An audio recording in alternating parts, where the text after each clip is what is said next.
I got a stim beacon. Welcome to Plat Chat Valorant. Is that what it's called? Stim beacon? I think it's called a stim beacon, isn't it? Yeah, it's called Stim Beacon. The meow kind of ability that they've just added into the game. Meow. Anyway, Not even talking about the. we haven't talked about the patch yet. Everyone talking about knows. the patch at the beginning. Everyone knows. It's episode 81. Welcome, Plat Chat Valorant. Got ourselves here with the crew, and we're going to talk. I mean, there have been some big things happening within the game this week.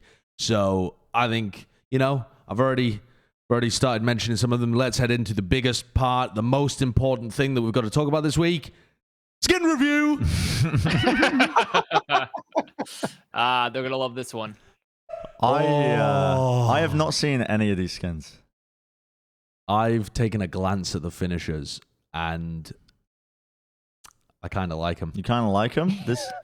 You're thinking like them. You're thinking you're going to cop these already? The rare Joshua Wilkinson skin cop? Well, let me explain why I like them. Okay. I like the kind of gnarled tree aesthetic anyway. Ooh. The finisher is gorgeous, and it's all of the opposite guns to the ones included in the comic book pack. And considering that was the only other one that I copped, this would be a nice complementary pack. They've absolutely roped me in.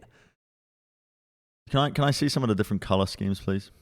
Oh, you should take a look at them. here's one. Actually think I'm going to give I actually think this is the second skin pack they've released that I've loved. This is the second skin pack they've released that I've absolutely loved, I think. I think the finishers and the colors and also the fact that, like you said, it's a complimentary skin pack is fucking sick. That green one looks so good. I mean, actually, that one looks really good as well. All of the color palettes are fantastic. they're all so good. And they filmed the symbolism here is beautiful. They filmed it in tree, and they're spawning another tree. I know. Yeah. How good so is smart. that? So smart. How good is that? Can I see the other guns? Yeah, what have we got here? So there's Guardian. There's a Ghost, which is nice. Actually, that does look quite nice. Looks kind of clean. Let's watch some tippy taps with the Ghost. I mean, we've already seen the finisher before, but there you go. Watch it again. The Vandal. Dude, I want to watch it. The Vandal. I've got too many Vandal skins already. I don't think I have. I think I only have a K-Tac one from a battle pass. Oh no, you're right. I do have the champs one, but I never top frag, so it's a pointless gun. But yeah, I'm a big fan of these. The green colored ones. Holy! What? It's got that mossy branch kind of. What does it sound like? That's very important with Vandal skins. Good question. It needs the sound of it. Crank it to 100. Oh, this might blow some ears out. I'm ready. Is that just a normal noise? Well, if you hover over VX instead of finisher onto the side, I think it will just show the sound.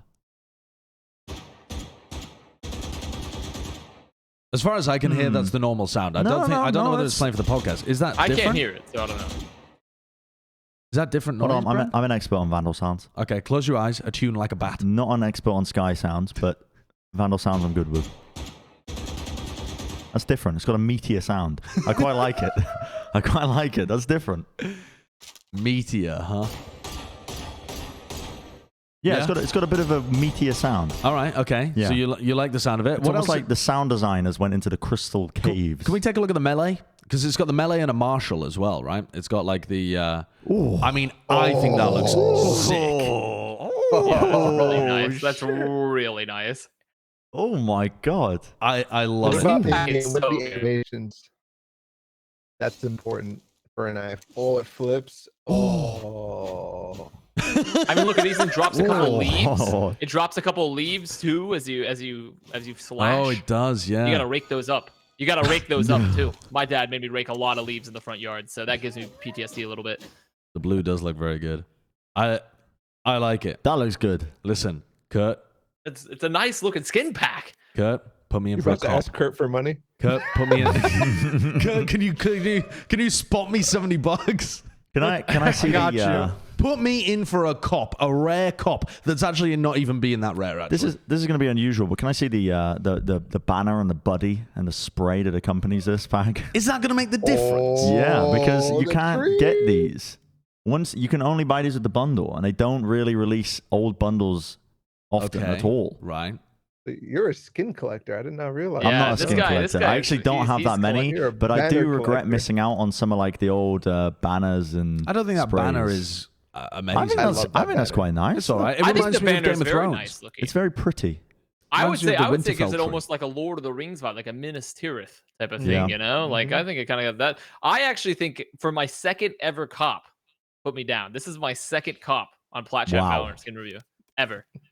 Dude, they're making bank. How much is this? $71. $71. It's the same as the comic book one. It's expensive, man. They're unbelievably expensive. That's the thing. I have bougie taste. They have bougie all the most expensive ones. I'm like, fuck yeah. And then all No, the cheap shit, Connor, I'm like, this nah. is the cheap shit. I guess that's true. That's right. The Elder, cheap. yeah, because wasn't the Elder Flame like 100 or Yeah. whatever? Yeah, most of these Oh, are That 80 is yeah. $90. crazy. I don't get. I Well, then know. I'm in the middle class range. Then I'm not too expensive. I'm not too cheap. I'm like right in the middle. My purchasing power is decreasing rapidly, but I can get some stuff. Bren, what you thinking? Cop or Dude, drop? for now, listen. I need to get in game myself, put on my headphones, and listen to the sounds again. Okay. Because that's a bit of a difference maker. Color palette. But I think I would cop this. Ooh. I'm not. I don't. Listen. I don't want to. About I don't to have really like to 4 replace cops? my Vandal skin or my Guardian skin because I got the Oni Guardian. I got the fucking Champs Vandal and the Prime Vandal, and I've got some sick knives. I don't want So to then replace why? them. So then what are you possibly getting this bundle for? You don't know the power that comes with some of these skins, man. So when you're having a bad game, there's nothing better than swapping out the collection. Alternating out your skins. If you're stuck in a rut, it's a reset. Some athletes, they slap themselves in the face to get out of like bad form. Do they? They shock themselves, yeah, Okay. to try and get like that mental reset in their mind. Right. Me, I change up my skins. I change up the drip. Would you change it round by round if you could? No. No, you would still Yes. keep it the whole game. You would definitely change round by round. Well, if you had a round whiff, by you would round, change well, your here's- skin. Round by round, I change the gun. So if I'm whiffing, I'm like, oh, it's a phantom game. It's a phantom game. I can't fuck with the Vandal right now. Okay. Balla, are It's a you going to cop. be the one voice of the sensible finances? Absolutely not. Well, okay. Nope, it's a cop. Me be the voice of sensible finances? No, sir. Oh Absolutely no. not. Oh no, they've gone and done it, haven't they? The I can't bloody believe it. The rare 4 cops, man. the bloody art team has You scammed don't us see again. this. You don't see this often. Oh, the bastards. They've gone and got us. All right. Look at Plat Chat sellouts. Jesus I know. Christ. Unbelievable, isn't it? I've Well, there only you ever go. said 2 cops, and I feel like my opinion is not that. I'm not buying shit all the Yeah, time. your I have opinion 2 is cops irrelevant. ever. Yeah. I got 2 What was cops the other ever, one, okay? Connor? What was the other one? The other one was the comic book one. That was it. Oh, That's the only two. exactly. I got. The same Exactly. taste. That's what I'm talking Wait, no, about. surely you copped the champ skin unless you're not on the episode for it? Well, I mean, okay, yeah, I said that, like, I think I said in the episode I would cop it on principle, but for my wallet I would not. So, Yeah. You like the idea of it. It's a good Uh-huh. good system, but you wouldn't actually get it. Yeah. I understand. Whereas this Elden Ring looking tree You don't back, like it. I think they've tapped into They the always do aesthetic. it. It's always the timing too. Like I when the know. freaking Elden Ring comes out, hey guys, look, tree skins. Y'all haven't been outside in 2 years, but you've seen a tree in a video game now, so here's a skin pack. All right. The tree. So the actual big news that just dropped this morning as of us recording this is this patch 4.04 that I thought was going to be mental. I thought it was going to be big. changes all over the place, crazy changes. And maybe they will do even more, but this was very much focused around, well, first of all, the Yoru rework that they'd already announced, and then the controllers, the smokers, and they changed those up really significantly, but they didn't touch any of the rest of the crew particularly. So where do we even want to begin? I guess we already talked about the Yoru rework a little bit, but in case you missed that, they've completely redesigned his kit. And the biggest change, as far as I'm concerned, is that you can use all of his utility in his ult. That is, yeah, I mean, the Euro seems very good now, to be honest. He seems very good, but Is he the biggest thing in the patch, though? no.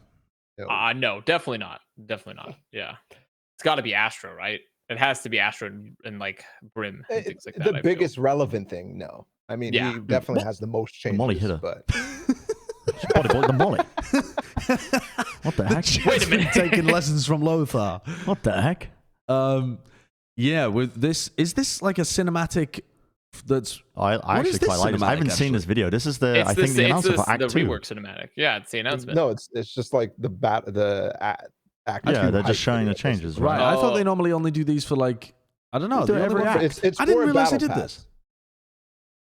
It's for showing off the battle pass, but at the same time, they're also like advertising. That's why they're showing like product placement of the skins and stuff. Well, normally it is for skins. Right, it's only skins, but I think I like at the end that ult was wasted because you could see the spike detonate. So the ult was wasted. All right, let's actually go through the patch itself then. So they've got icebox changes that we've already talked a little bit about because they got leaked a little. We talked about from some data pretty mining. much all of them, I think, through the leaks, but we can run over them. Yeah, again. we'll run over them again. Can we just scroll through and we'll do it top to bottom, chronological order. So starting out here, Omen. So to change the smokers, they have adjusted Omen, and generally speaking, Omen buff, Astra nerf, Brim buff. That's the idea of this patch in terms of the controllers, and then Viper nerf, I guess, a bit as well. So they've said they essentially reverted a bunch of his stuff that they had done previously. They reverted a bunch of nerfs from the past. So, Dark Cover, that's the name of his smokes. The cooldown has decreased, so you can throw them out every 30 seconds instead of 40 seconds.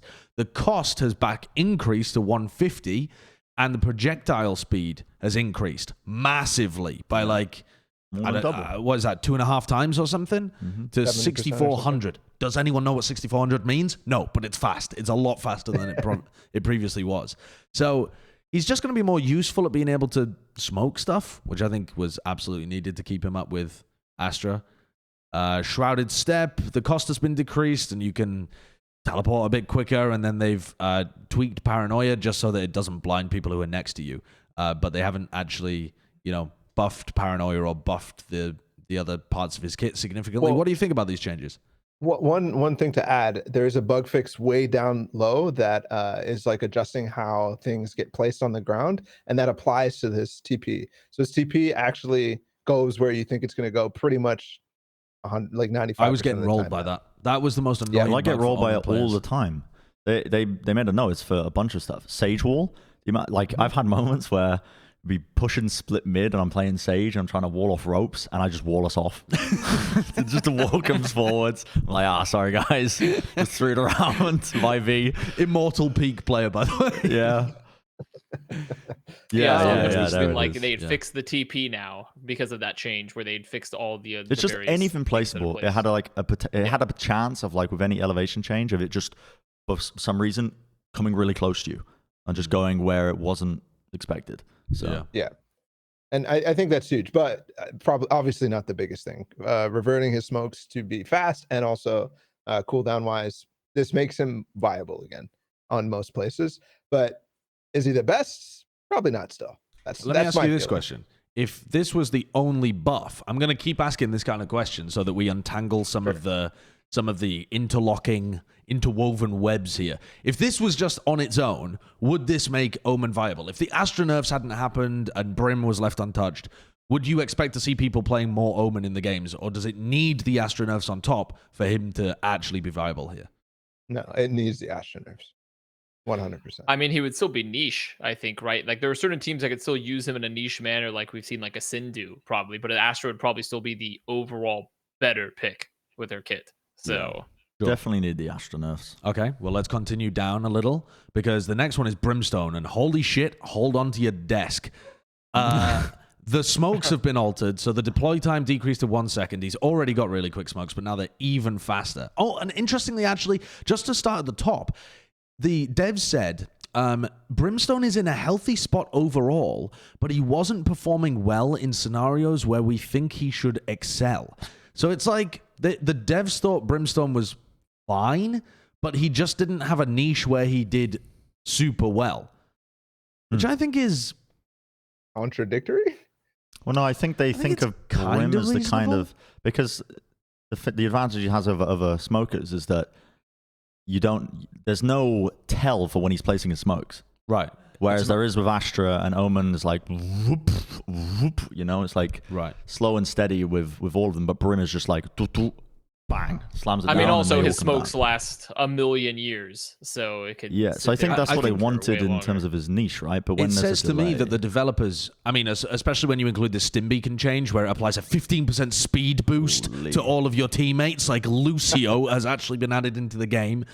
When you put these together, it says to me that the devs see Brim as a fast hit, explosive smoke player. Like if you want to do explosive side hits, you should be playing Brim. And that apparently was their idea with how the smokes were deployed in the first place.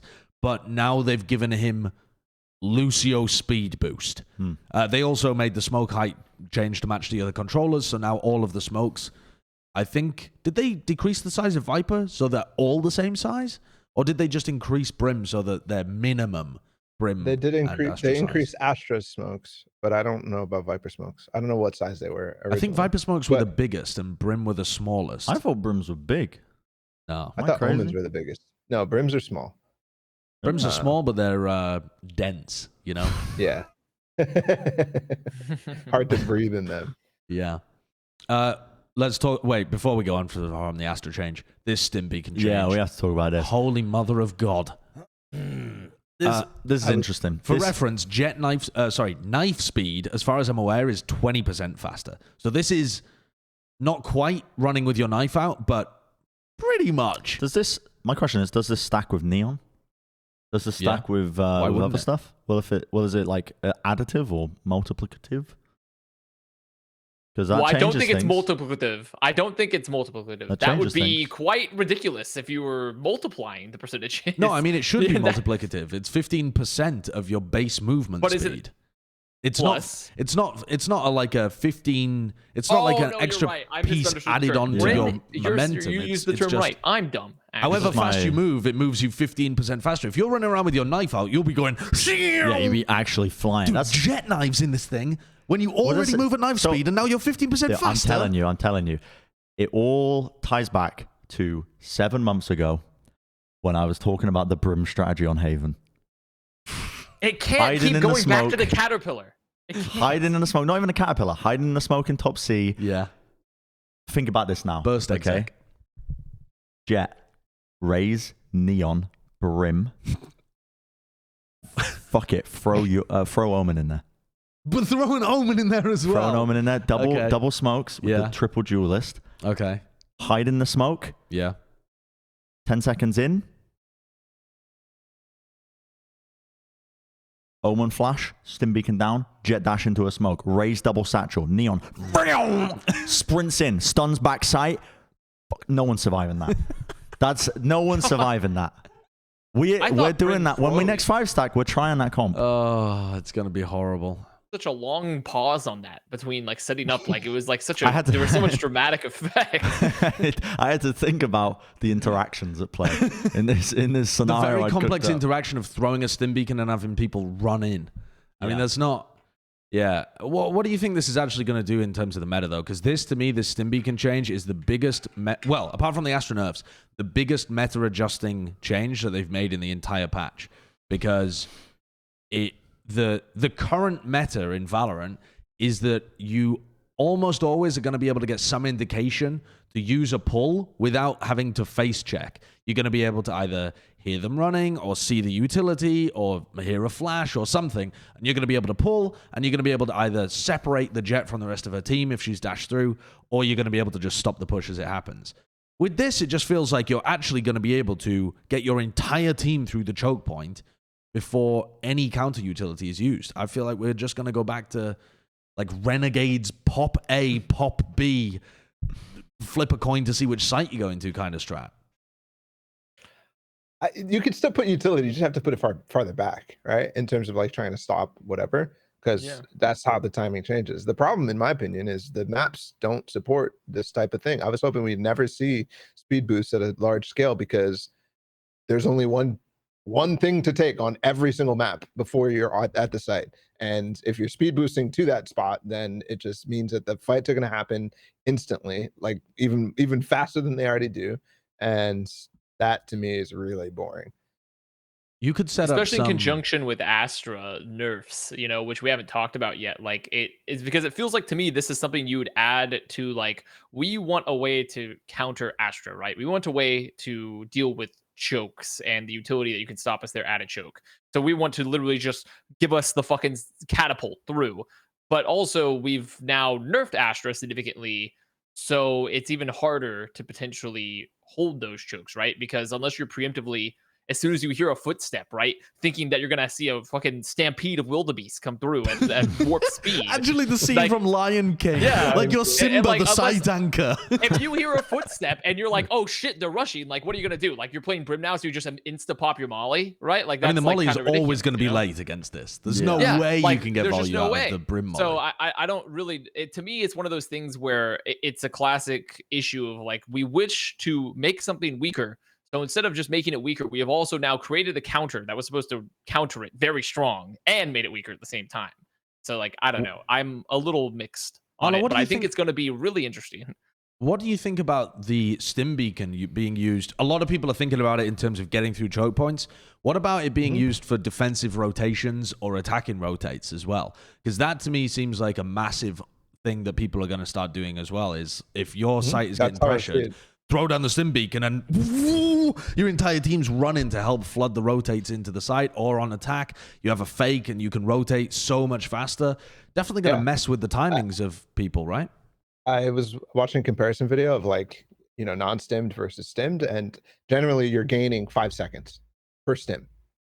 That is monstrous. If you chain both stims to get from Haven long C to Haven A, 10 seconds, that is insane for being able to make that rotate. Obviously, that's a niche case where you're using the stim specifically for that, but that's massive. 5 seconds per stim is pretty crazy.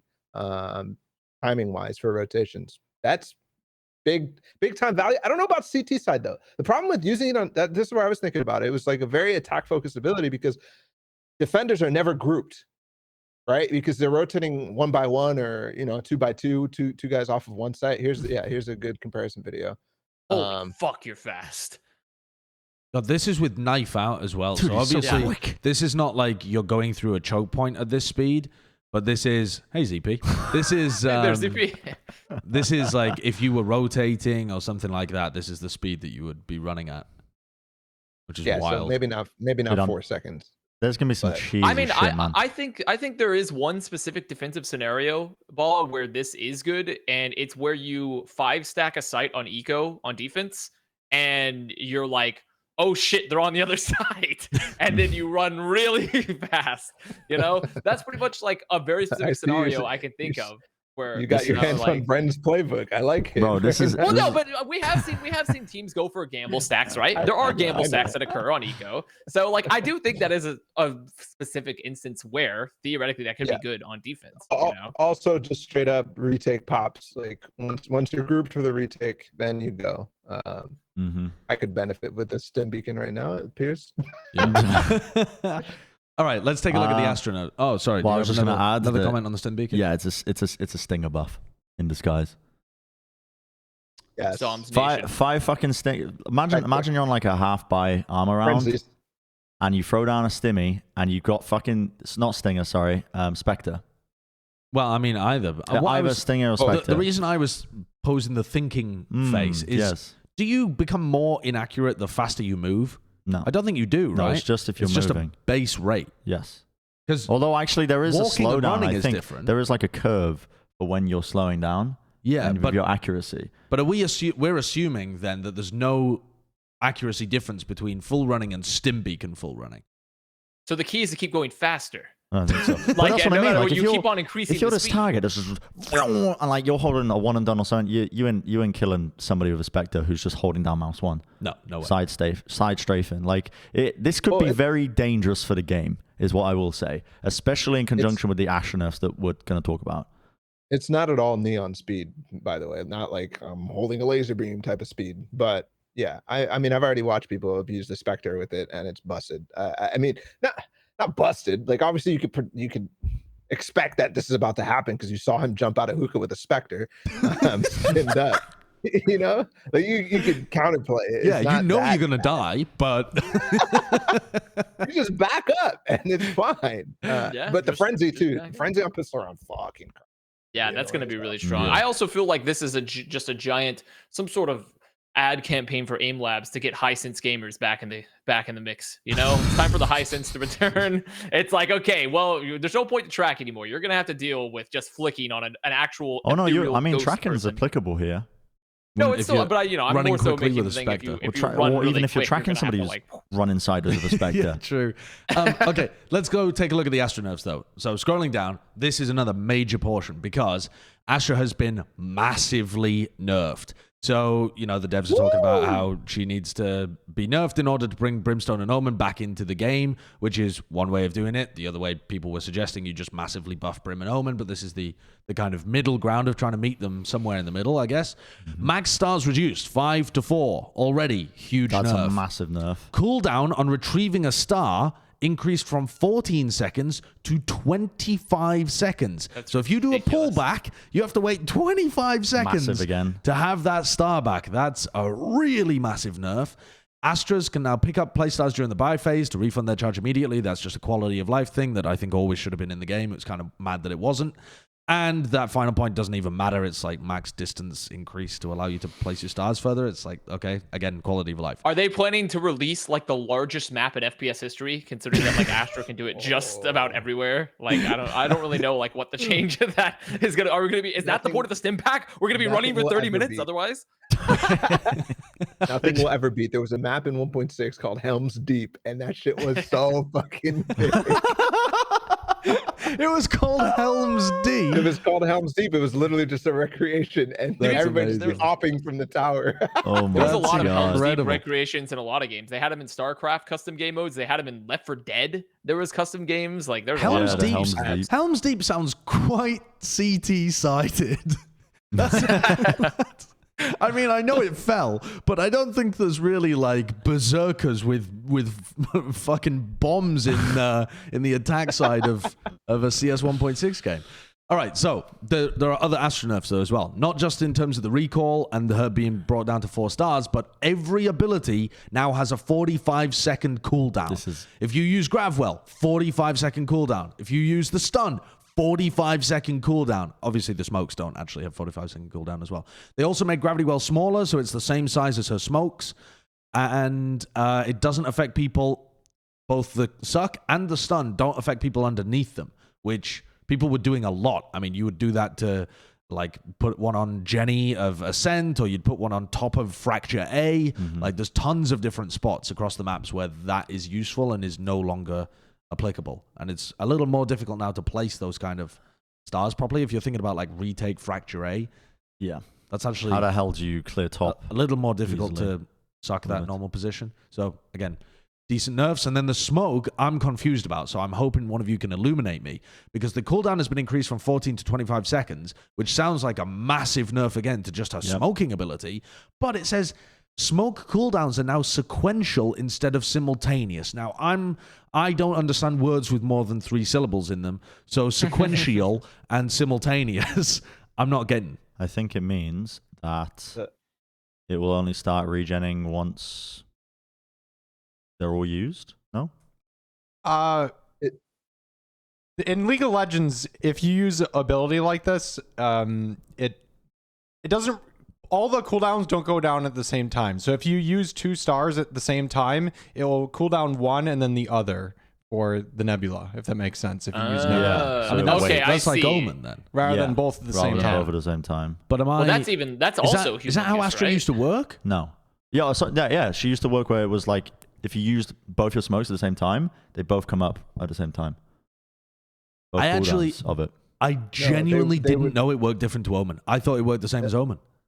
It yeah, I was always confused about like Sky Flash regens versus Omen smokes, all that stuff, because it wasn't clear and none of them were the same. So basically Astra used to work with, they would regen simultaneously. So you used one and then that one's timer starts, and then you use the second one some point within that timer, and that timer is starting as well. So whatever the cooldown was, 25 seconds later, the first one will come up, and then 25 seconds later from the time you used it. So you could theoretically use both and get them both at the same time back. But isn't that the same? No, now it's you use both, and then you have to wait 30 seconds, whatever the cooldown is now, and then another 30 seconds, even if you use them at the same time. Yeah. So before, there'll be scenarios where you'd exactly you'd use both, and 14 seconds later, you would have both smokes. So it now doesn't work like Omen. What do you mean? Omen, Omen, you pop it and then it regen. You wait for the regen to get the back. Yeah, regions one at a time. So okay, whoa. My brain is breaking here. It works like Omen. For Omen, each smoke has an independent timer. It's just written as one timer. For Astra, is that how it now works? I thought that's how it always worked. It's all just one. No. Because Astra, you could pop 2 stars, and then so let's say you pop 1 star and wait 10 seconds, right? And then pop the other star. Yeah. The second star has a 10-second longer cooldown, right? Because you use it 10 seconds later. But that's how Omen works. But I don't know how. I've never played Omen in my life. The point being is that Astra now. As far as I can tell, you're saying the same thing both before and after this. No, because or buff. Astra before. You fucking think of these as Astra stars. Okay. You dumb fuck. Okay. We're attacking Haven. Before or after the patch? This is before patch. Before the patch. We're attacking Haven A. Yes. Okay? Yes. One on Heaven. Boom. Yep. One at CT. Boom. Yep. Okay? You pop them off. Yep. 14 seconds later, she can place 2 smokes again. Okay, what about if this went down? Yep. 10 seconds later, you put that one down. Okay. Then she would get a smoke. 14 seconds later, this one would fade and she'd get a smoke charge. Yeah. And then 4 seconds later, that one would fade and she'd get a smoke charge. That's how Omen works. I don't know how Omen works. I've never played Omen. But the point being, how does it work after the patch? But also, Omen is a regening, Omen's regening. You have to wait for regen to get a multiple, you stagger it, right? You don't get all your smokes back at the same time if you use 2 of them. Isn't only 1 charge of Omen smoke rechargeable? I thought you only get 1 charge. Josh, you only get 1 charge. You don't get 2 charges of smokes back after using both smokes. You only get 1 smoke back. And then it's sequential. If you throw the first smoke... Get off this. I'm losing my mind. We've been on this for like 20 minutes. I don't get it. I'm lost. But also, this point, it doesn't even matter as much now because she only has 4 stars. I mean, yeah, listen. She doesn't have the ammunition to be pumping out smokes. I can't comment. I'm just a moron. All right, let's move on to the next one. Dude, I'm so lost. I just need to go in and... Hold on. I don't get it. 10 seconds until it tells you, until we determine whether Omen smokes. Wait, let Balla's test finish here. Let's see. 3 seconds. Okay, so they work the same now. So they didn't work the same previously? Correct. No. Astra smokes each had individual timers before. So like what I was saying before. But I thought that's how they work now. No, they work... No! What the fuck are you... Dude! Move on! Go down the list, What the hell are you talking about? Understand sequential. 1, 2, 3, 4, Scroll down 5. the patch. It goes in order. Scroll down. I seriously think we need to teach Josh what this means. Scroll down the patch. I can't handle it. I'll work it out in the game. I'll work it out. People are molding. I can tell people are watching this and molding already. Just leave. Okay. No, stay, please. We need the viewers. What else have they done? They fixed some quality of life shit. Yeah, cool. Tell me about... Right. Astronerf. Is she even going to get picked at all? I don't think so. Gut check in the meta right now. Is she useful? They've killed her. They've killed Astra. There's no world in which you're picking Astra, I think, right now. I mean, she can still set up stuff, I suppose. Like, if you use her utility right off the rip, if you use a pull off the rip... It's down for 45 seconds, so you'll be able to use another one if the round lasts long enough. Sure, you can have one for, I guess, to disrupt... How do you make the round last long enough? Exactly. Her smokes last not that long, I think, right? Unless they've made them last longer. Her smokes last 14 seconds. I'm not answering any questions. There used to be that the smoke would fade right as her cooldown came back. On a given smoke. They literally put in the patch notes that the smoke lasts longer now, right? It's like 20... I mean... Is it 25 to match the cooldown?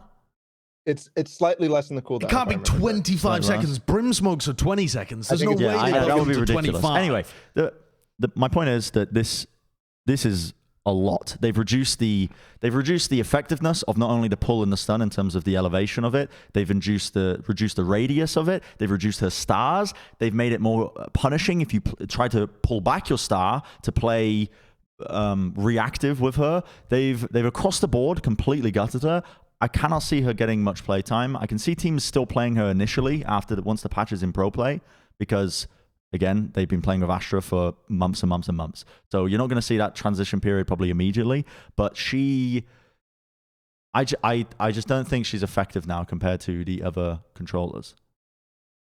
15 seconds the smoke lasts.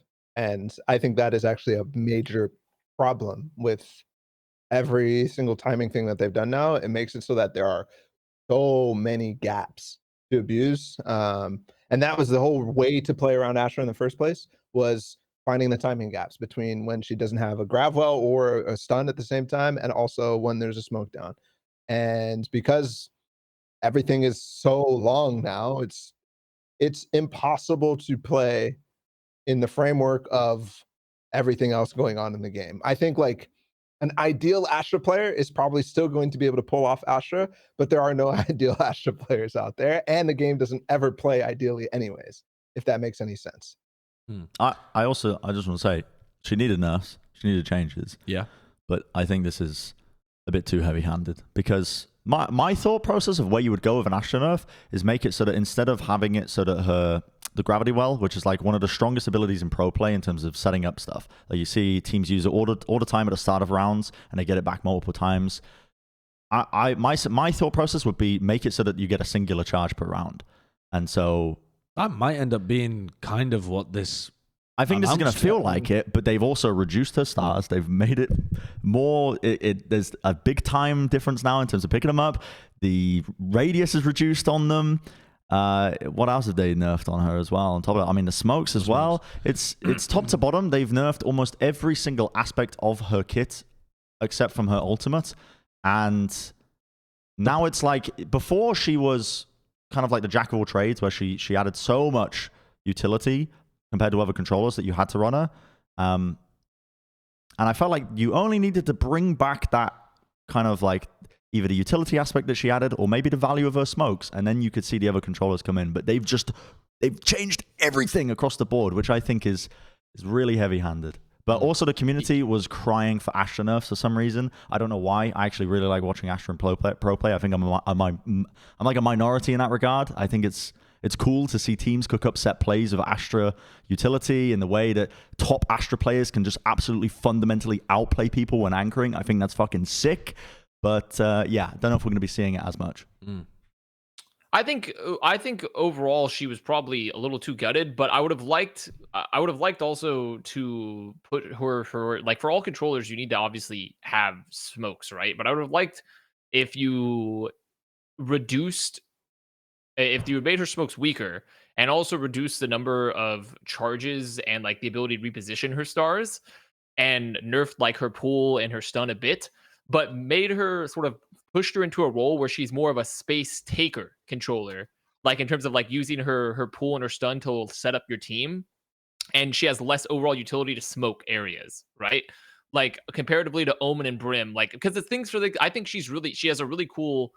There's one thing that's very prominent, I think, with the addition of like Fracture and such, is that they're like, but it exists beyond Fracture, are like hard point areas of the map with utility in Valorant, where if someone is fucking bunkered up there, there's not a lot of options aside from like a Breach or an Astra to really remove that person, and raise a bit.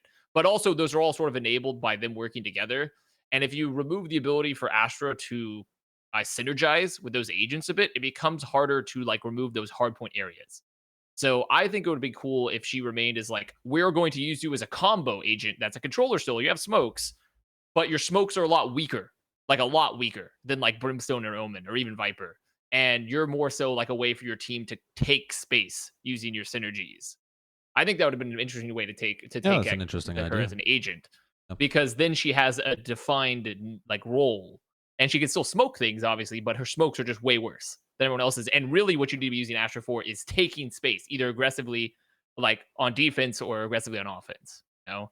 Yeah. So I mean, he was a controller initiator hybrid, like if we use those terms already. And now she's a controller initiator hybrid, and they're both weak.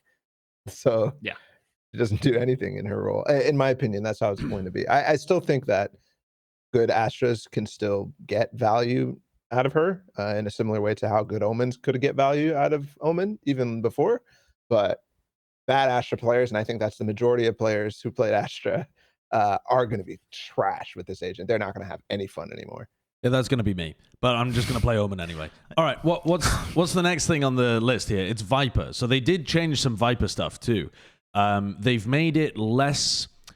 It's less easy to keep your stuff up all the time, basically. So they made a ton of buffs in the past. I'm not going to go over the buffs that they made a long time ago, but they like stealth buffed Viper many times, and they're undoing some of that. So your fuel now drains 50% more when you use both the wall and the smoke. That previously used to be like 100% more, I think, and now it's 50%. I mean, in the prior patch, it didn't make any difference whether you had the wall and the smoke up or whatever. So now you're getting punished a bit for having both pieces of utility active, and there is a larger cooldown on both of those abilities when they run out of fuel or you turn them off or something like that. They previously had a 6-second cooldown, now they have an 8-second cooldown. So there's more of a window to try and get in when the Viper utility is down. They've left that 30 damage upon impact in the game, which was the kind of tipping point that made a lot of people pick her up and try and figure out ways of using her. And that's essentially it. They've done some other small adjustments to do with being suppressed, but the big change is that you have less fuel to be able to play with, and there's a bigger window for people to punish when your stuff goes down. Does it move the needle? Yeah, I think so. Before the needle discussion starts, the yellow light thing, I didn't realize until just now when I threw a wall down, that is visible for everybody. So you could see when Viper stuff is on cooldown. Oh. Does that make sense? But anytime it's down, it's on cooldown, right?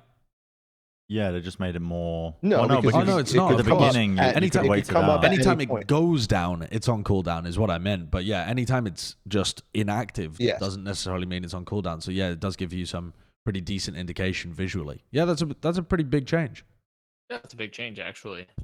I wonder if you combine that with the Astra nerfs, because that's the other big thing too, is like, does that hurt her more now with the Astra nerfs? Well, now that you don't have that synergy of like a very strong, dual setup for like holding chokes or splitting sights and setting up a retake, right? Is her losing Astra as well going to hurt Viper as much as these actual nerfs? So I kind of like these. I think giving people a window to be able to push through them, especially when I'm thinking about like areas where you use your wall and your smoke on top of each other, like the Nat setup on Bind, for example, where it just kind of dominates hookah. I like the idea of there being a window where it's like, okay, there is a period of the round where it's down and you have an opportunity to go in, but that's also predictable to the defender of like, they're probably going to use this opportunity to reinforce it in some other way. I think it's a good idea to add those little windows in there whenever possible. I think all these changes are really good.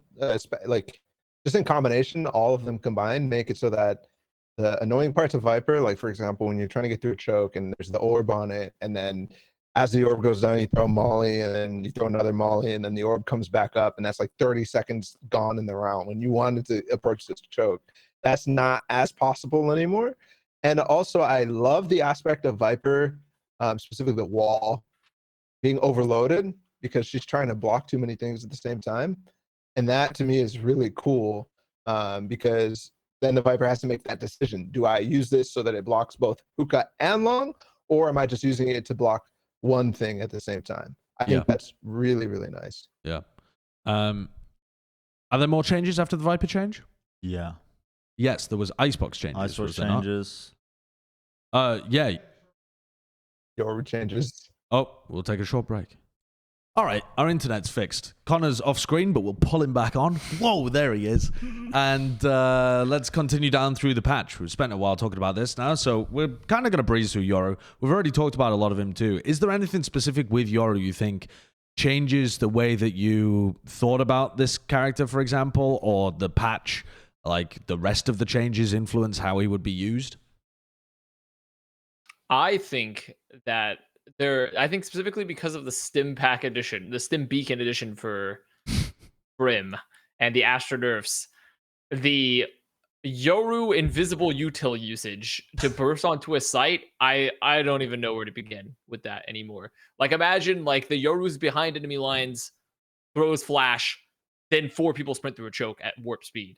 Like it's gonna be wild. That's the only thing I can potentially see being wacky. But other than that, I don't think there's actually any new interactions. They're gonna be weird. So the only thing I didn't know about was that the decoy HP was 150, but it doesn't even matter because if you shoot it once, it just explodes after a second. So wait, so does that mean you could kill it before it flashes? I mean, is that what it's trying to imply? I don't know. It says upon taking damage, the decoy winds up, turns towards the enemy that shot it, and explodes after a short delay. So yeah, maybe you can kill it before. Like if you headshot it, maybe it just doesn't flash. I'm not sure. Yeah. I mean, it seems like a fairly yet. useless ability. Yeah. I think the one thing that I saw in the patch that was like kind of not shown was the fact that they made the TP usage faster. So it's not, I think it was like 0.1 second to 0.07. I don't know. Like very fast now. That's it. Okay. The next big thing though that's in this patch is the icebox changes, and the ascent change. The B orb can now be taken from the lower box. Nice. Wow. Actually, it's very embarrassing. I stream, and when I'm playing solo, I'm trying to grab the orb, and sometimes I miss jumping on the box. So now I don't have to worry about that as much. That change was for you. I always start grabbing the orb before I land, and then I land on the lower box. Okay, so Icebox. They have changed things. We already knew some of the changes that look like it. I mean, we can kind of scroll through these, but a lot of them are just the same stuff that was kind of shown in the data mining previously. That's the before picture. And then the after picture, you're able to get as the attacker kind of into B green without being in that long sight line. So you could try and set up a double swing or something like that. Yeah, so defenders can't set up that common like cross that you would see. Someone holding close, basically. Yep. Makes it a lot harder to have that chokehold on B main.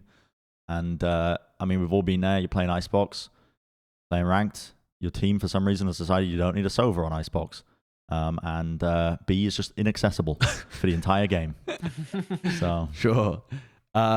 Moving things along. I mean, there you go. There's a little before and after. So if we just keep scrolling through, Kurt, we've seen a lot of these before. They've slightly widened this area. This is the before. This is the after. It's a little bit wider. Just makes things a bit more palatable to be able to get through. Dude, that's wide. And then they've made this cubby a bit bigger as well. The little sneaky cubby. It was very small before, and now they made it a bit bigger. The purported reason for doing this is that they want to make the angle towards Snowman a little more obvious, rather than just, I think previously it was like a tiny crack angle or something. So, all right, fair enough. And then the B site rework that has been about 3 years in the making. Yellow is no longer the default post plant position, hopefully. Because they've changed it up. They've now got this Tetris-looking ass over here. Dude, they moved the boxes, but they didn't... The snow... Look, there's still tire tracks. Wait, what? On the floor, look. Okay. So, like, it's like... Well, yeah, because the box had to be moved by... No, but, like, look. Look at what? the top one. Look at the top one. They didn't change... Top one what? They didn't change the snow texture. What? Look at the... Can we do it before and after? Look at the before. You see? It was like around it. The trucks had to move around it, you know? When they were delivering it. You see? Yeah. The tire tracks. Okay. And now, what's going on with the tire tracks?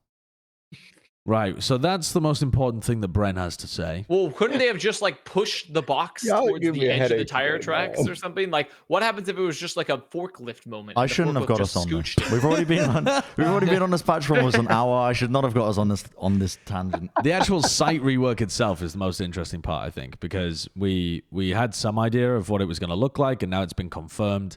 Obviously, before it's got this big like tube kind of setup into the B site, and now it's a much more standard kind of bomb site look, where it's just got an area where you can kind of isolate fights. You don't have to worry about people flanking you. Your teammates can hold you back. There's only really one angle that you can get pushed from, etc., etc.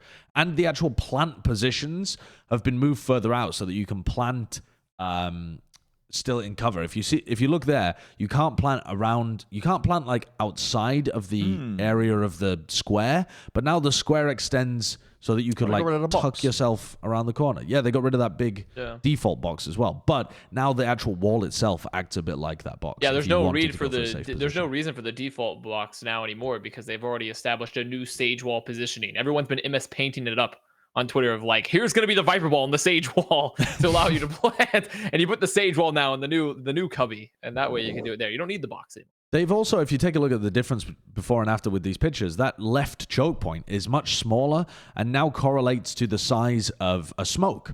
So you could try and smoke that just snowman off, and you could try and take the site now without having to worry about being swung from in the tube, in front of the tube, on top of the tube. You could try and isolate the fights to being around default and see if you could take the site itself. I'm going to be interested to see how pros approach it. I think it does make the site a bit more palatable. Does it synergize with Yoru at all? I don't think so. I don't think. I was just thinking. I'm just trying to think about how Yoru could fit more into like any sort of changes, and like it doesn't really make. You keep cooking that up. Yeah, let us know how it goes. Let us know what strategies you cook up. I'm gonna be cooking it up for quite a while. Maybe we can combine my dive strategy with your Yoru strategies. Yeah. So I think that's it in terms of the patch. It was a big patch. I wanted to just take a look through some of the community reactions. That wasn't as well. all of it. That wasn't all of it. On Icebox? We can just run through it. There was one big change. There was one really big change for Icebox. Already talked about them all. I know. Wasn't this one? No, it's further down. Wait. It's from the boiler angle. Oh my goodness. What a mid. So they changed kitchen. Change kitchen. Blah blah blah. To get through. Change the sightline blah underneath blah a little. blah. This one. So mid boiler. Look at the doorway to the left. Very important. They've lowered it. Yes. So now you can't get spammed on top of 410. They actually show the angle. There's a better sightline. Yep. There's a better picture that actually shows the angle, Bren. Yep. Like, if you just go down a little. Wait for it. Wait for it. We're getting there. Don't worry. There it is. So that's how it was before. You could see from the top of 410. That's it. Now, can't see it anymore. That's all I wanted to point out. Now we can move on. We've been on this for 20 years. Yeah. But before we move on. Shut up. Dude. I just wanted to scroll through some community reactions as well because people were going crazy about this.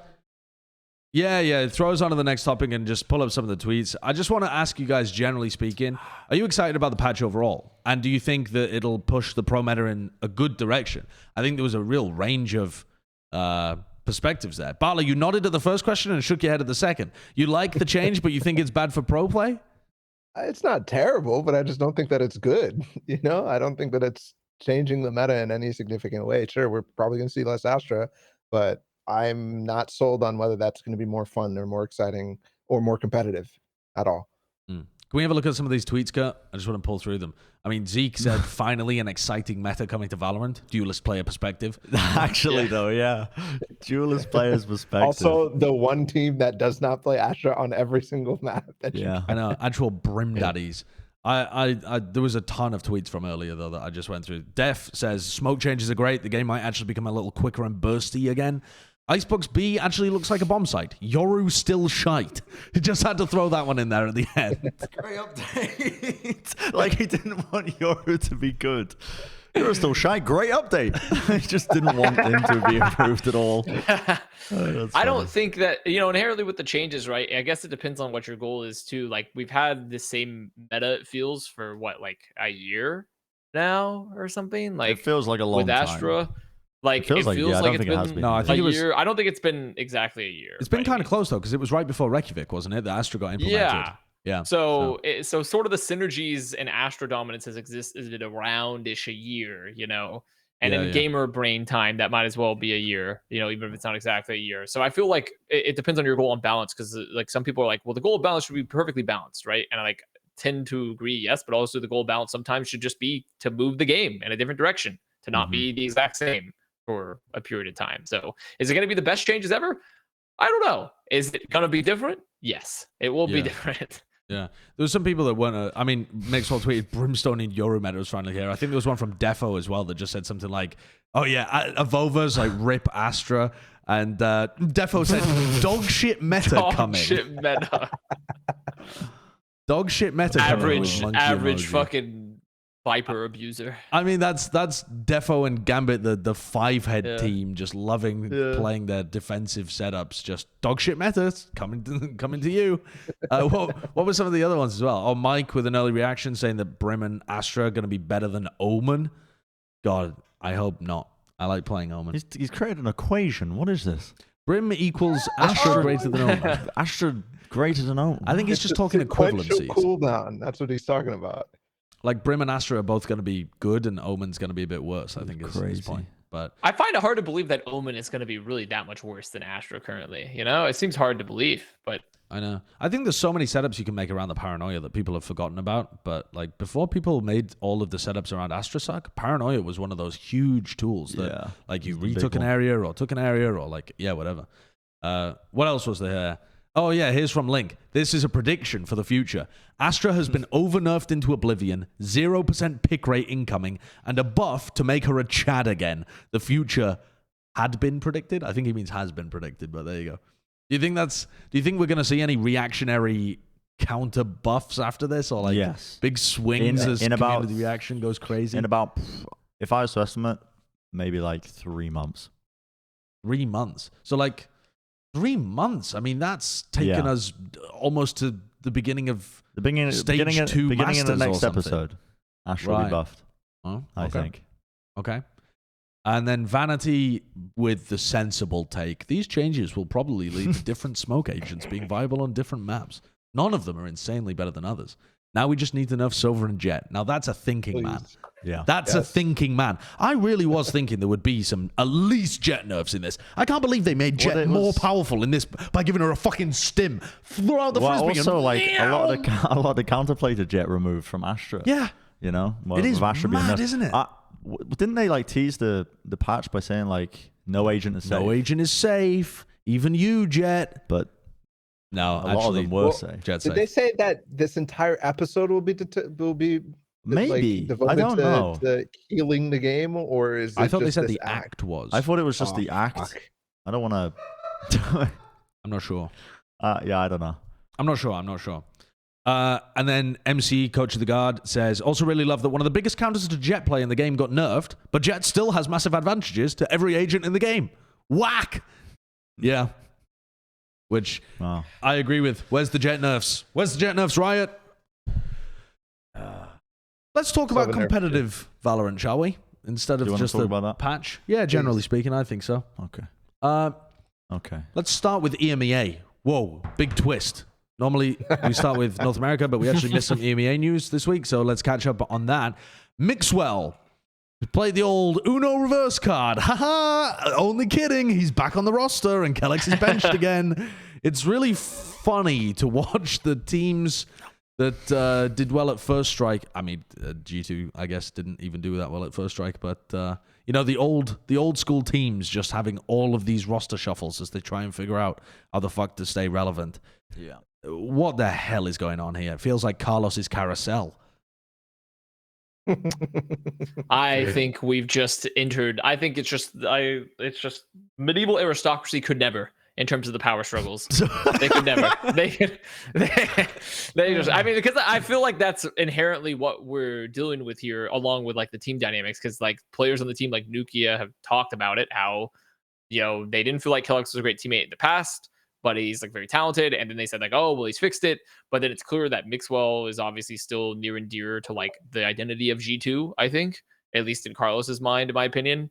And even his teammates who probably view him as a good teammate, but like, where is like the talent and like the flexibility of that roster? So it's just, we're watching Dr. Jekyll and Mr. Hyde, the roster. Because like I feel like that's what we're seeing here. Is just like there's two minds, and they finally made the decision. keloqz is gone, and he's gone to Heretics. He deleted his Twitter account. I think he must have changed his name out of it, right? Yeah, he might have been. He might be a different one. Yeah. He just took the G2 out of it. I have no fucking idea, man. It is. I have no idea. It's mad, but also, we're all gonna find out in 2 years' time when Carlos is on a podcast and someone asks him about it. So we're gonna find out the actual reasons. Yeah, nobody's gonna remember.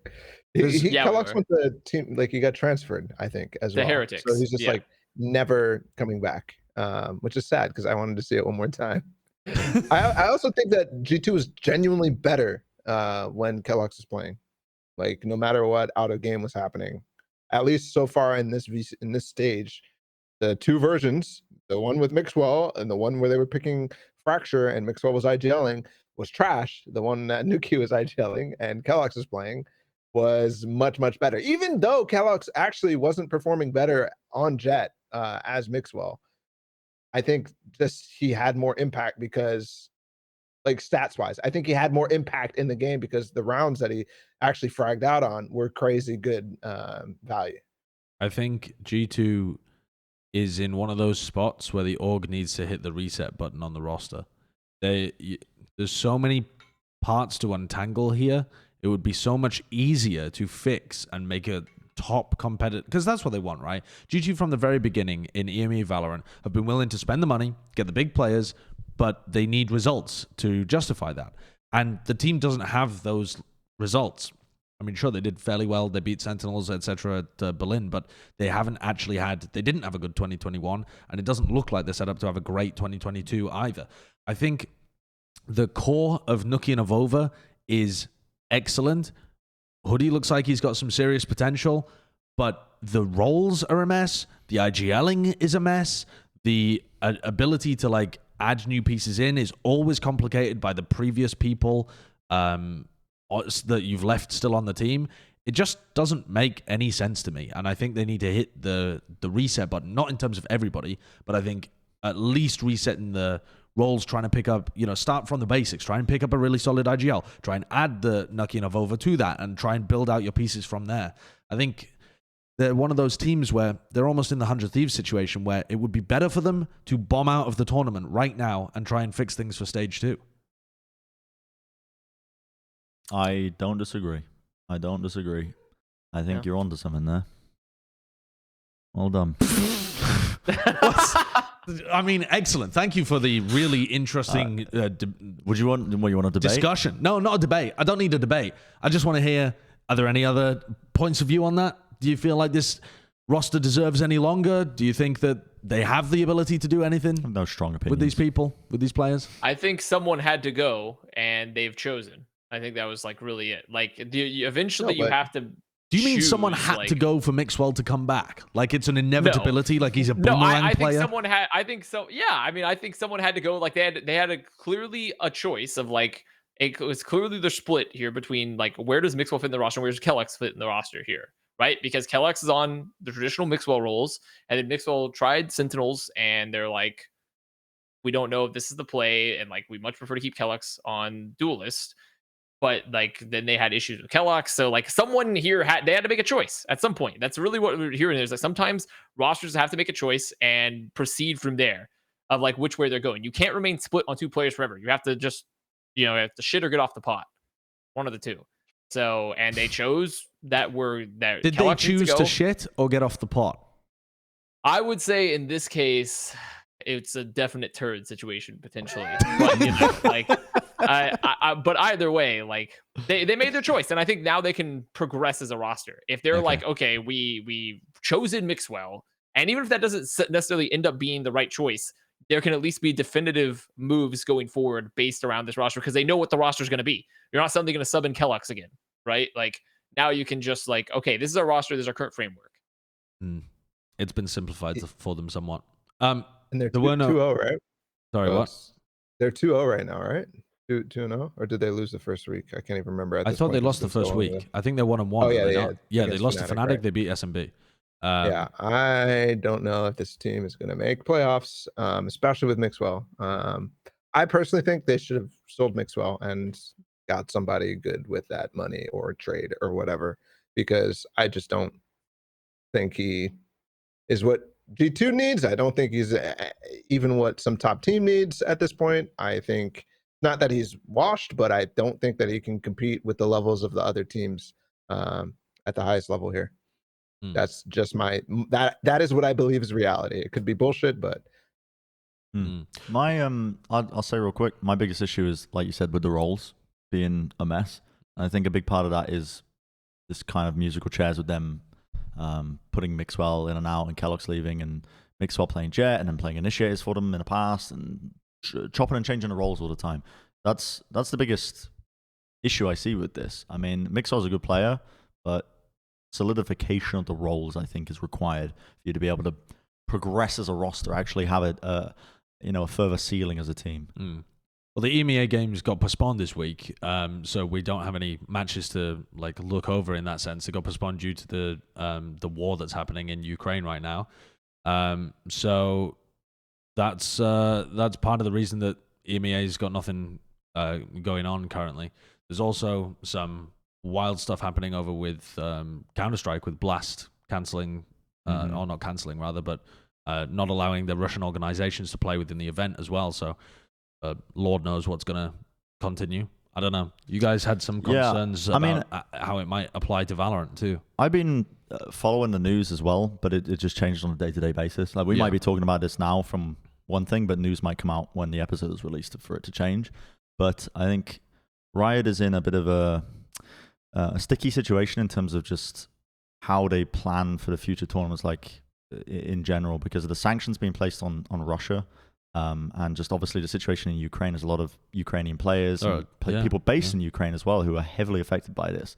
The whole thing that's going on. FPX is currently looking for a replacement player for Angel while he deals with his stuff, because obviously with a war in your country is far more important than making sure that you win a Valorant game for the week. So and I don't want to come across as cold because I'm just going to focus on the implications of Valorant with this rather than talking about the overall geopolitical situation as much. But I think with the economic sanctions on Russia, it means like Russian orgs can't be paid. It's very difficult for them with the SWIFT system, the banking system. There's a big travel bans between Russia and other countries. Like this is on both sides, like not allowing certain flights to go over airspace. If the sanctions continue, if the war continues, then it's going to mean it could be even difficult for Russian players to travel and participate in the tournaments, So very difficult situation, I think, and you can only really just take everything in day by day and hope that, eventually it's going to work out for Ukraine. And it doesn't go particularly bad. At the end of the day, it's lives being lost. That's the important takeaway here, as opposed to the Valorant tournaments and stuff. Just wish that all of this just works out in the end. So, just depends on what Riot's stance is going to be. Some TOs might have stance and scenes have stance that we are going to, view it as a wider political situation of we're not going to have Russian organizations or players compete at this as sort of a furthering of sanctions. Or also, like Bren talked about, a good point is the SWIFT system, right? And paying these teams at all. And then other organizations and scenes might be like, these players individually are not responsible for this, nor are these orgs, right? So, and so obviously it depends on who's running, and there's no way that we can really know Riot's stance on it currently. But it's clear that they're tuned into the situation, at least based off delaying EMEA. Though it would be pretty hard to not be tuned in unless you are living in an isolation chamber of some sort. So and also, I mean, there are just players who are affected by it too that would not have been able to play this week and may not be able to play for the foreseeable too, which is not going to be their first priority right now for obvious reasons. One of the things though that this has allowed for us is it allowed us an extra week to do our homework on EMEA. So we went back and watched some of the games that we missed from last week. When we were doing our EMEA review last week, we hadn't had a chance to be able to watch the Guild Ascend game or the later portions of the Liquid Na'Vi game as well. So we finally did our homework. We ate our peas, we've kissed Aunt Jean, etc., and now we can come to the podcast and share with you what we've learned. Who had the Guild Ascend assignment? Was it I had the Guild Ascend assignment, actually. I watched this one on stream as well, and I was expecting it to be a banger, right? Because it's the two best teams in that group. It's Guild on the come up. They've made all of these changes. Called a mentor against his former team. All of the narratives are there. All of the skill is there as well. Only map 1 was a banger, in my opinion. Map 1, though, was fucking awesome. I mean, just look at the timeline in general, right? Guild go up 9-3, and then Ascend bring it all the way back. And you can, sometimes when you see a timeline like this, it's just both teams being awful at their attack rounds. That can definitely happen. I mean, all of the, when 100 Thieves played TSM. That's what that was. But this game was a masterclass of defense. These teams were still playing their attack rounds, or at least Ascend especially, were playing their attack rounds really well. But Guild were completely outplaying them. I've got a couple of clips to throw up there as well, Kurt, if you just want to start from the beginning of that one with the Guild Ascend one. Because the first round that I have is them going for their burst play. It's their classic double duelist comp, right? That they run on split. And the Guild anchors just knew exactly how to counter it. Like Leo swings out, collects the raise, then they pick up the Jett pick. They've got their players positioned to be able to counter this. They just know what the plan is from Ascend, because Ascend do the same things on split. They try and go really quick occasionally, and you have to be ready to repel those hits. And I think Leo and Russ did a fantastic job in this round. And then that extends into future situations as well. They had a B hit that worked pretty similar to this. But I think Guild certainly came in with a plan on their defensive half that ended up working really well for them. If you just want to show the B clip as well while I let the others look at it. But it's a very similar thing where Russ anchors being like the Ascend B hits are always very similar.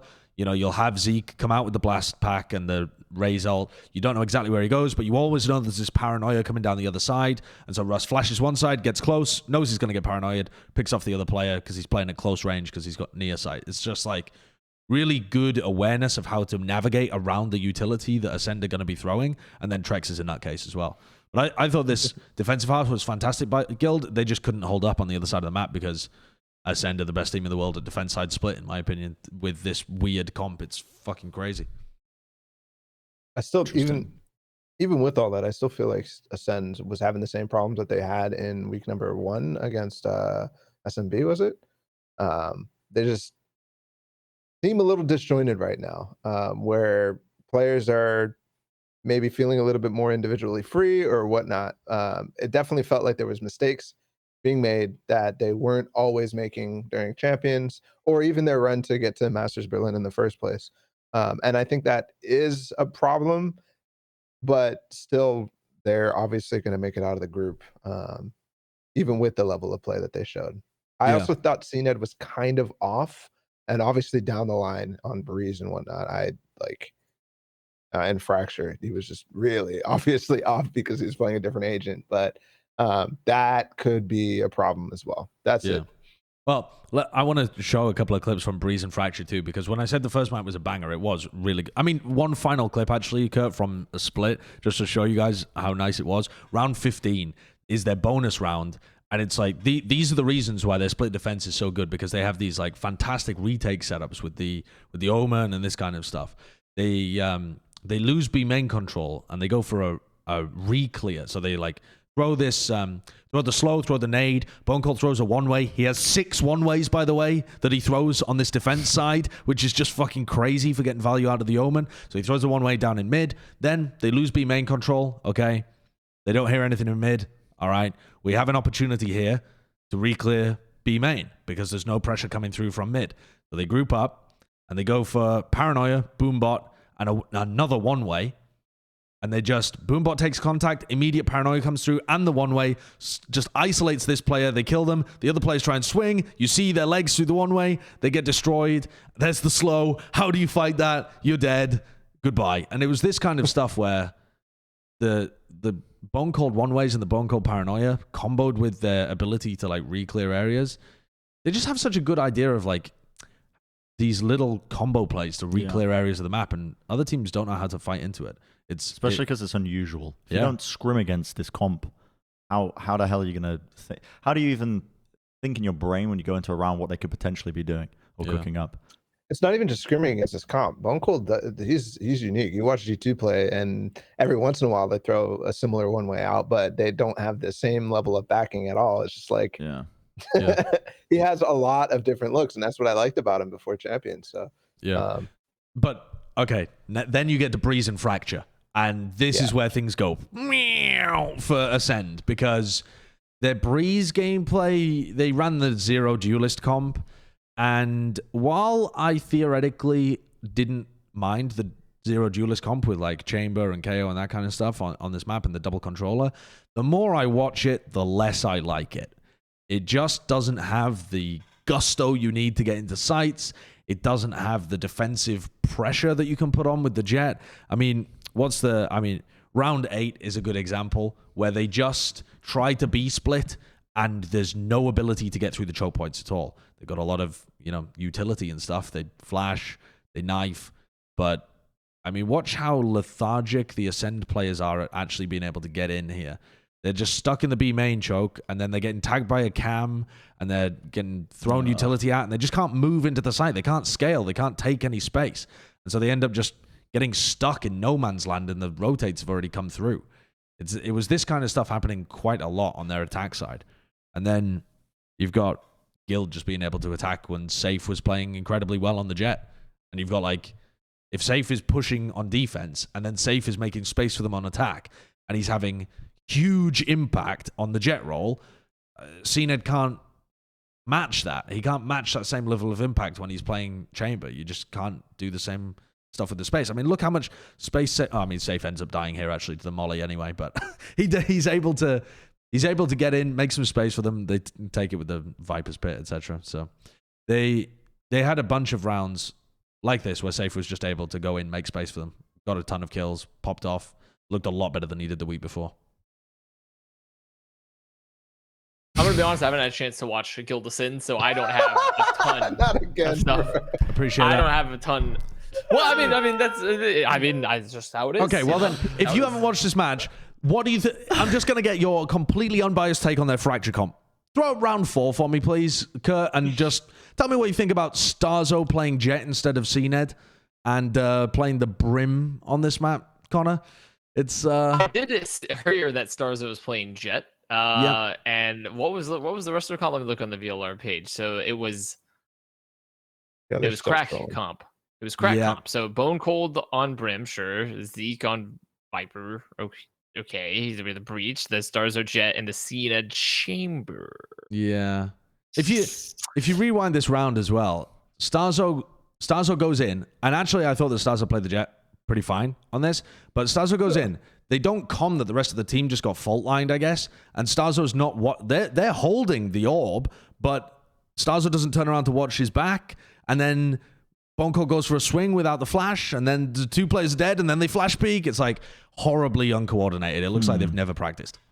But is this a comp? Is this a comp issue or a team using the comp issue? Yeah. It's a did the team make the decision to play Starzo Jett 5 minutes before the game decision? Is it like that's what it feels like to me? It feels like they're just scrimming some random shit.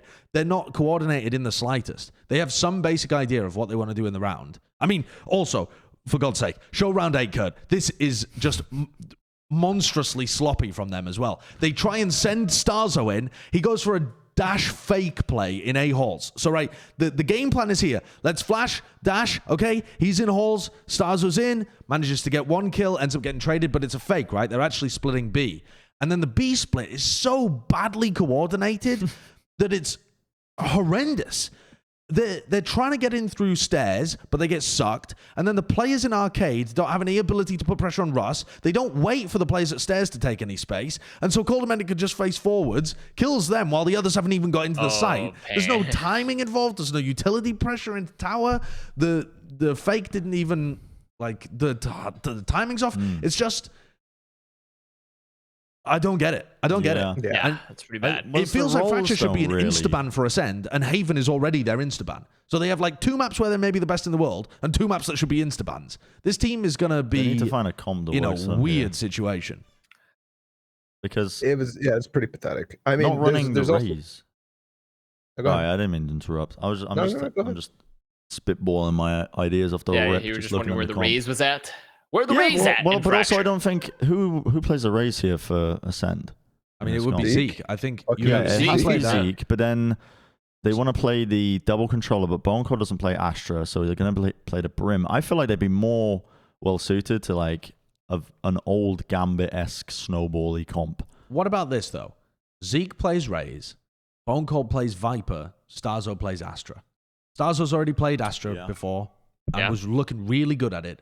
The only player that you could argue might be uncomfortable there is Bone Cold playing Viper, but I don't see how playing the Viper on this map should be a hard situation for him. The Viper is going to be anchoring areas on attack. You're going to be playing like kind of passively. it's a good position to IGL from. Zeke can go and carry. Stars or CNED should be able to have impact. That seems like a way better setup to me. But also, it's just about practice. Yeah. They could have won with that comp if they were coordinated. If they had ideas cooked up. Also, why bongAlien was playing Breach before, right? At Champs, and keloqz was playing Viper. No, they played Cypher, right? Like, why? keloqz should just play Viper. I don't know. I also feel like IGLing from that breach position would be way better. Yeah. I mean, they could try and do that. Comparative to it. So I thought, anyway, summary, the cliff notes are, I thought this game was going to be a banger. First map was. Second two, really wonky for ACEND. And I'm worried about their map pool moving forwards. That's my cliff notes. The reason I'm not worried about their map pool, though, is that I've had this concern before, both before stage 3 and before champions. And I was like, they're only good on bind and split. And the rest of the maps feels like they don't know what the fuck they're doing. If not what the fuck they're doing. It feels like they're just going with the flow of the ideas that come with them. And that was fine, clearly, because they won champs after that. And the rest of their maps looked decent enough. It wasn't like they were super structured or anything like that, but they were good on them because they were coordinated. Now they're lacking the coordination, and that's where my concern is, not necessarily on the map pool. Fair enough. There was also the Liquid Na'Vi, which we've summarized. My assignment. Yeah. That was my essay I wrote. Liquid hit the bongAlien bind comp. Yeah, this is an interesting one. So Liquid's bind comp. I mean, Kurt, if we just start from like round 3, I didn't put a clip in at that point, but I think it's a good just starting point to just talk the general context of this. But this is the continuation, because I talked about Haven in the last episode, and next episode I'm going to talk about Split. I'm joking. We'll briefly touch on Split and leave it. But this comp is very intriguing. So they're running no duelist. It's literally a solo Viper controller comp on bind, and I mean, you look at that and you just think, what the hell is going on? But Liquid actually had some pretty good ideas on the attack side. Round 3, if we start, I think I can talk about the general feelings, though, with Liquid as a team, because Liquid play a lot of unusual comps. You know, they go to the Ministry of Silly Comps on a regular basis. They pick up a little comp, they play it. They do. And they're fully in their silly phase right now. This map made me pose the question to myself. Did Liquid make these comps work because they're so good at just finding these niche interactions, which I think there is an element of truth to it? Or is it also a fact that they tend to just be able to brute force their way through in some scenarios because their fundamentals are so good? So they lose 2 players off the rip here, but they managed to squeak out this round through Scream just hitting some nasty shots as well. Like, they lose 2 players off the rip here against it, but yeah, Scream's able to bail them out. And across the board, Team Liquid's trading, swing timings, it's all very good in terms of just their raw individual mechanics and how they play off of each other. That was nice by Na'Vi to try and punish that. But yeah, they lose 2 players off the rip, and I'm just thinking at this point, I'm like, what have they even got to just get into anything here? They've just got a single rifle, but they do end up making this round work in the end. So as we're watching this play out, is your theory then that they kind of trick themselves into thinking the comms are good? Yeah, they frag it out. What do you think about that?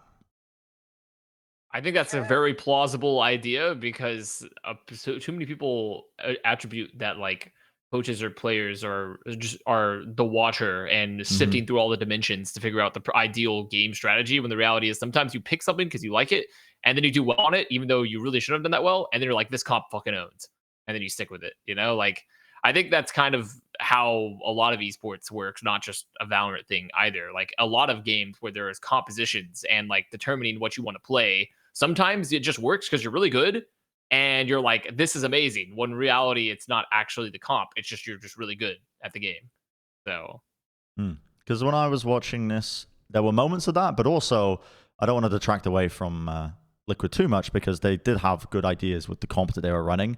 In particular, this comp is really cheap to take showers control, which is a huge part of bind on attack side. And what they were doing all the time on attack side was they would throw up a cam, a breach stun, which is going to regen. The cam's going to regen if it's destroyed, and the sage slow. And sometimes they would only use 2 pieces, sometimes only 1, but they were taking showers control really quite often on their attack side, and then using just the sage wall to get a free plant and play post plants was the core concept of this. But then it got to a point where Na'Vi realized that this was happening, and as soon as it got later into the half, the round of is this round 7? Yeah, this is where they started to recognize exactly what the hell was going on. So Shower's control gets given up. The wall goes down. This is quite an unfortunate interaction. The dart goes against the wall, and the wall breaks, and it just tags Scream as he's planting. So Scream ends up going down in that scenario.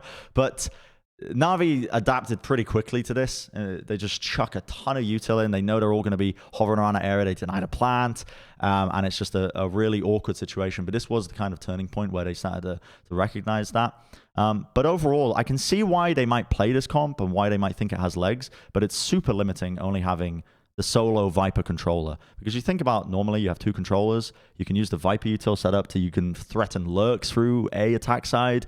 On defense side, you have tons of utility to work with to try and slow shit down. There's one more round that's very funny and whimsical, and it's round 12, and it's hilarious. It's literally the pistol round on the next half, and then we can finish this topic because I've been talking about it for a while. But yeah, it's Team Liquid just forget that they're on defense.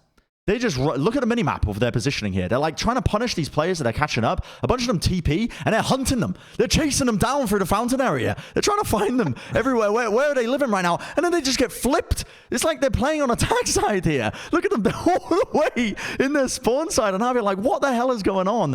And they end up just taking these duels, just trading each other out. This is bizarre. And this is where Team Liquid started to kind of... It started to fall apart a little bit. I mean, the UI is wrong at the top here because the size has swapped around. But Navarro's got this. Yeah, Navarro's good for the 1v4 anchoring B. There's teleporters on the map, but he'll be fine. And on defense, this is where the weakness was of this comp, because when you don't run a double controller, you don't have the Asher util to slow yourself down, to slow down the attackers. Like, think of how strong that pull is below hookah. The teams just run as a default, as like where they place it. And they realized that if they bait out Scream's Sage util, if he uses both his slows and they break the wall, they got nothing to stop any of these pushes coming through. And as soon as Na'Vi realized that throughout the rounds, there were some individual moments that really carried them through, but Na'Vi were able to just exploit that and get the win against this kind of quirky comp. But yeah, it arose the question in my mind, do Liquid convince themselves of these comps because they are so good individually and their team play can carry them through? I wonder whether... I mean, you said before that Sliggy had mentioned the players had cooked something up. I don't know whether it was this one or whether it was the Breeze comp, honestly. The Neon comp? The Haven comp? Sorry. Yeah, the Haven comp I actually thought... I saw more than legs with that one. I thought I had some legs. I thought that had more potential than this. This one, seems lacking in potential. I don't know which comp they were talking about.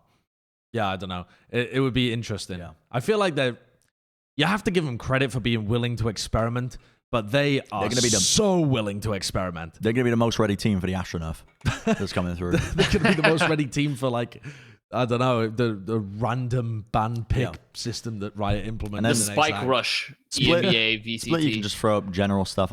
My general thoughts on Split when I was watching it. I loved how proactive Navarro was on attack side. I've watched too much North American Valorant of Split recently, and Sentinel players are either too petrified to push and take space and scale effectively off of their team's comms, but Navarro was pretty good at that on attack side, and it was... This is going to sound very weird, but intelligent inting from Soulcast with the Raze, because too often you see the Raze double satchel in and they are completely split up from the rest of the team and there's no way for them to follow up. But Soulcast would either always do that with some utility or as ultimate so he can get a pick or value, or he would just take a little bit of space. Like he would satchel up to the high ground on like Heaven when they're going on a hit, and he would hold that position. It was very slow, methodical. But yeah, way better look from them. And they switched Scream over to Sage again recently. He was playing Reyna last time they played Split. He wasn't doing anything fancy, but the extra Sage utility really helps them, I think, in terms of their general Split comps. So yeah, nice. Very classic European look, the Breach and the Sage together with the Astra and the Cypher. All right. Let's take a look at some North American stuff going on then. Because in Group A, Cloud9 and the Guard have qualified for playoffs. They are both 3-0. They do not meet each other this week coming up. They meet each other in the final week, which I think should be a banger of a game. Cloud9 played against EG this week, and it was actually a little closer than I expected it to be. I thought this would be a fairly simple 2-0 for Cloud9. Breeze map, right, was a close one. It was the Breeze, shockingly enough, and that was also they were the one that broke the C9 Breeze win streak on it too. They had won like 9 maps in a row of Breeze, and then EG kind of like I mean, they by no means dominated them, but I think they looked really good on Breeze. But I was assigned everyone kind of took all the matches this week. I was looking through when we were like figuring out clips. I was like, okay, like what clips are available. And I was like, oh man, I can't wait to look at some matches. I scroll through. Wow, it seems everyone's taken everything. I look at the list. What's that? Oh, C9 versus EG for me to look at here. But there are some interesting things. I'm mostly going to focus on C9 here for the starting out. But like, Kurt, you can just run through the clips in sequential order, honestly. By the way, you are blind because OpTic Sentinels nobody picked. No, Josh picked it. No, I got that. Oh, okay. What do you mean nobody? Yeah, Josh picked it. Yeah, I was looking through it because it's just I'll leave you a juicy one Bro. next time. I'll leave you a juicy one. Yeah, you just put it on there, but I saw. Yeah, I was like, oh, OpTic Sentinels, but no, it wasn't there. Pretty much this whole series in general was, I think, C9 relatively outclassed EG the entire time outside of Breeze, and like you can. This is just like a really a definitive moment where like a retake's happening, EG's all set up. It's like, okay, here's lockdown. Oh, here's our spacing. Oh, mod check utility to block sightlines at any point, like anyone to deal with any of this. And like also the scaling wasn't awful, but it was definitely a little bit disjointed. And this is kind of like how I felt about this whole series in general. EG, they have like good fraggers on this team, and they have like good moments. But realistically, when you deal with someone that has like the pace and the ability of C9, just the overall talent, you have to be a next level. And EG was not at all during this series. Like even right here, like this is just a Leaf moment. Like literally lost to a Leaf. Pepe laugh. Like they do a lot of the contest here in long, and then it's like, okay, we're backing up. We got to pick, right? Like got to pick. Oh, okay. Like here's some utility. We're doing it, and Leaf just does this. Yeah.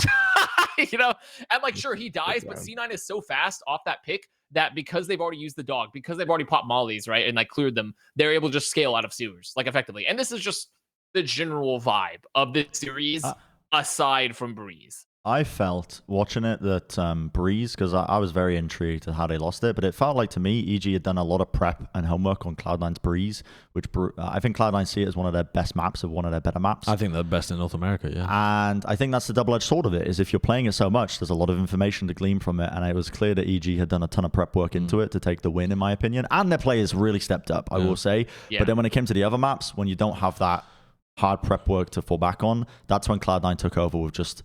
Again, mechanics, raw domination, the fundamentals, everything. It's kind of just an interesting comp on Haven, though, as well, right? Running the Breach and running the Sky together is something that is weird to see from they do actually, they've run that on Split before, so it's not crazy from Cloud9, but it's unusual. The no Sova Haven comp is normally reserved for the liquids of the world, the people in the EMEA. So it is interesting to see Cloud9 dabble with some of this stuff. I feel like this was maybe a bit of a... I don't know whether I want to say it was an experimental phase for them, but it might have been them just thinking, okay, well, we've probably already locked it in. I think we can win against EG. Let's try something a bit odd. I mean, also, they played it in such a way that, like, they played this differently than you would, I think, at ways with, like, it's similar, but they pretty much just allowed Leaf to kind of run wild at times and set him up. And I think that's, like, kind of the goal of the comp versus a team like EG. It's like, well, we have a Breach and a Sky. So what if we send our Leaf to go kill the enemy gamers? And like that's kind of what happened like a lot of the times, I think. I think obviously that's distilling it down a little bit too base, but realistically, do you want me to distill Breeze down to an incredibly reductive base? Boostio had a life game. Boostio, actually, looking through the clips, Kurt, just swap to Breeze, and looking through the clips as I titled them, I have Boostio Freak Moment 1, Boostio Freak Moment 2, and I have multiple Boostio Freak moments.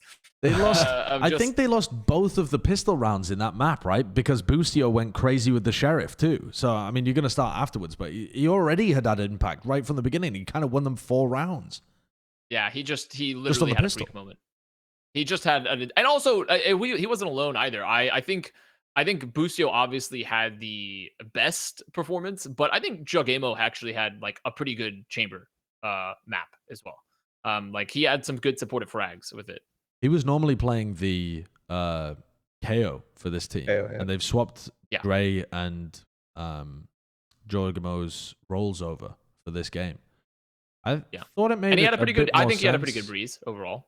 Yeah, I think it makes a bit more sense, but I also don't think they win this unless Boostio pops the fuck off, and I think unless he's a freak, like there's just no way. Also, I think Bren, you touched on the counter strats here a little bit, but I do want to talk, Kurt. It's earlier in the map, but we have to show the clip because I think it's the best clip ever. Is that how Vanity is the rattiest rat, the literal rattiest rat clip? You don't know the rat? You haven't seen the Ratatouille moment? I mean, I have seen it. The rattiest I watched rat the game, clip. but I can't remember which round it is.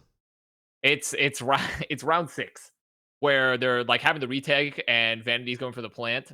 And then he gets hit with double shock dart, and he's 5 HP.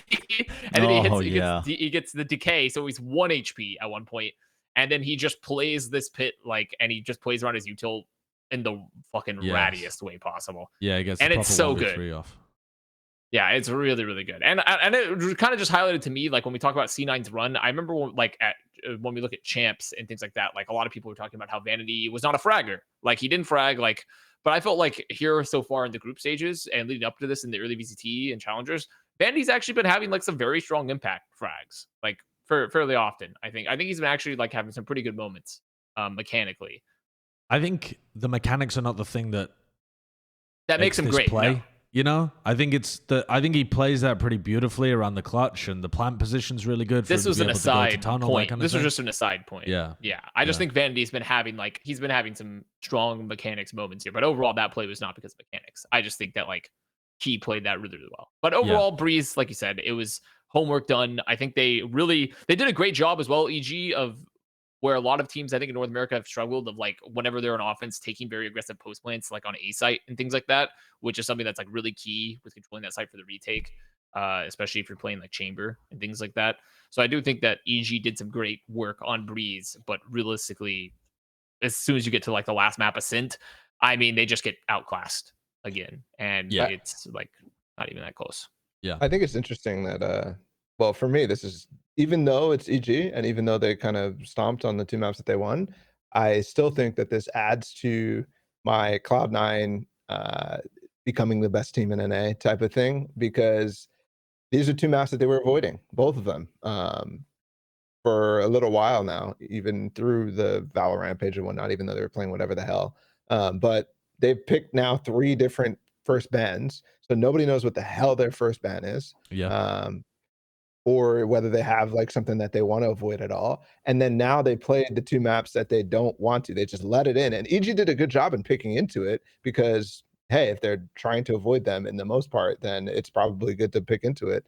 But Cloud9 chose 2 pretty nice. I mean, Ascent was pretty basic in terms of comps, but the Haven comp, and then they play well on Ascent enough to me that I'm like, yeah, I like these guys. There's really no holes in terms of map pool, but also it's not like there is a map where they don't have something, right? They've played everything except Fracture at this point, and through their 3 games. I think that makes them really, really tough to beat and prepare for, because they could come with anything, and you already know too that they have multiple looks on a lot of these maps because we've seen them before, right? Yeah. It's just going to be so hard down the line to beat this team now that they've played this match. Yeah, definitely. I completely agree. The guard of the team that's going to be up there trying to do it, that's the next big competition for Cloud9. That's in week 5. But the guard went 3-0 this week, having beaten Xset, which I think was a major challenge for them. And in some sense, booked their ticket into, in my head, being a tier 1 team. I think the guard were strongly on the come up, clearly on a mega hot streak and looking really solid. Their previous win over Xset, I was like, okay, this is serious. But them repeating it again here solidified in my books that the guard are a tier 1 team. They should be considered in that group of 5, maybe 6 teams that are up at the top in North America. And we have yet to really see their ceiling. They're 3-0 here. And I thought this was a bit of a banger of a game as well. You've got some great maps involved. You've got Haven is the guard's best map. Bind is where Xset kind of ran over them previously, but ended up being pretty close. And then Fracture as a decider is... That's a wild curveball to throw in there as well, and ended up being brutally one-sided. So, yeah, where do you want to start with this? I think, Haven's a good place to start. I think it was at the beginning. It was at the beginning. You could pull up round 8. I just think I didn't pick any specific rounds that show off some crazy thing. I just picked up the highlights here, so you could just roll it. They are really good at shutting down like things that teams are known for, but also playing in the chaos. Like this round, they make the right read super fast, and Valen is already here. He already has a smoke deep that he can rotate out, and Xset is expecting that there's only going to be 2 players, and they're Hunter's fearing one of them, so they expect that he's going to be in trouble. They get one person down, but then there's 2 there. They're consistently making these good reads, and Xset is consistently not able to like react to them because they go into it with a plan and they just execute that plan. At least on this map, that's how I felt a lot of the rounds were going. But man, like there's so many crazy players on this guard team. Like Saya was insane the first couple rounds. Again, better than I've ever seen him. Yeah. Brent continues to improve. Net was better this week than he has been. And Valen's just a rock consistently. So good. I didn't really feel like Xset has like I said last week, I still don't really feel like I'm seeing them improve much week to week. And that to me is a problem. Yeah. I think I'm there with you as well. I was expecting this series to either solidify the guard as a tier 1 team or showcase that Xset have got more than just Cryo and Zekken leading the ship and Def's got some good IGL reads, but honestly, that's what I came away thinking is like this team is just going to be good at what they're good at, and they haven't really showcased much development. I mean, especially when you contrast them to the guard. I mean, that was a nice read by BCJ actually on that little play. Yeah. But yeah, the setups, I mean, that is something that Xset do well, is supporting Cryo to be able to get those kind of kills. The dash into the smoke, the flash afterwards, he goes in and grabs that kill. But while I feel like they're good at the Cryo-focused sight hits and they're like playing fast and aggressive and trying to set him up for the kills, they don't seem to have the depth, I guess, of stuff that they're good at compared to the guard. The guard are extremely good in post plants, extremely good in retakes. They also have good trap setups. Their individual performance is good in the same way that a lot of other teams' individual performance is good. But you know what I mean? Like there's a lot of different stuff that you can point to with the guard and be like, they are good in 4 or 5 really key things about the game. And with Xset, I don't feel like their post plants are as disciplined and well set up as the guard. I don't feel like their retakes are. I feel like their fast play, their like early round stuff, their ability to find picks, that stuff is good. But the depth across the entirety of the round isn't there to the same. Yeah, it's the layers aren't there in the same way to me as like a Cloud9 or a guard or a OpTic, something like that. So yeah, it feels like Xset are kind of on the bottom end of that tier 1, and they haven't really been moving upwards throughout the group stage at all. Yeah, I'm happy for the guard to get this win because they are really looking like, I mean, there's some people, the hopium is at maximum capacity where people are saying... People are losing it. They're saying at a future of NA, at the saviors of North America, which, yeah, I mean, they're a good team. We'll see if it keeps going, obviously, because they've got a lot of momentum behind them. Yeah, but also... the Valorant community needs to know when a hot streak is a hot streak too. Yeah. Like, these guys are not going to win everything all the way to Reykjavik. It's insanely unlikely. You never know. Anyone remember FaZe? Anyone remember when FaZe was good? Well, I did say, listen, when we were at the beginning of this group stage, I was like, a team like the Guard, who's making these radical improvements, a 5-week group stage is really good for them to make these improvements. Of course. These leaps and bounds, right? But you can't extrapolate early team improvement of course. forever. I mean, you can't just say they're getting better every week. So in 10 weeks' time, they're going to be the best team in the world. Of course. But the leaps and bounds they have made have been very impressive. Of course. Overall, I hope Xset bounce back from this as well because I don't want to see them still stagnating. That's how I picture Xset currently, is that stagnation in terms of their overall play. And yeah, just the layers that I want to see on top added to it. The mechanics aren't in question. That's like, it's not going to be in question, I feel like, with this team as much. But who do they play next week for Xset? I can't remember. Who is Xset playing against? 100 Thieves. 100 Thieves? Yep. Okay, Thieves, well, of that's an course. interesting one. Of course. That is an interesting game, actually. So, I mean, they should be winning, but also who the hell knows? The scary thing about a guard as well is that you've got these nutcase players that are going to be able to rip off heads like Trent and Sire, and then every now and then you'll just get like a 4K out of Valen or sometimes Net just popping off. Like they. Oh, Jonah's just around the corner and pop flashes 3 and just bap, bap, bap. But Jonah plays a really, really good supportive role for this team as well. Like he doesn't. I feel like I don't really talk about him as much, but he is. Usually in the right place at the right time for the team to be able to get set up. The beginning of this round, though, is crazy. When I was watching this, how does Valen get that kill? This is what I mean by a bit of like a hot streak at the moment, too. I mean, Zeken's got the better angle there. Every day of the week, he should be getting that kill. And he just doesn't do enough damage with the wall bang and allows Valen to do a little jiggle to like set his crosshair on his head and so he gets the kill while Zeken's spraying. It's like moments like that.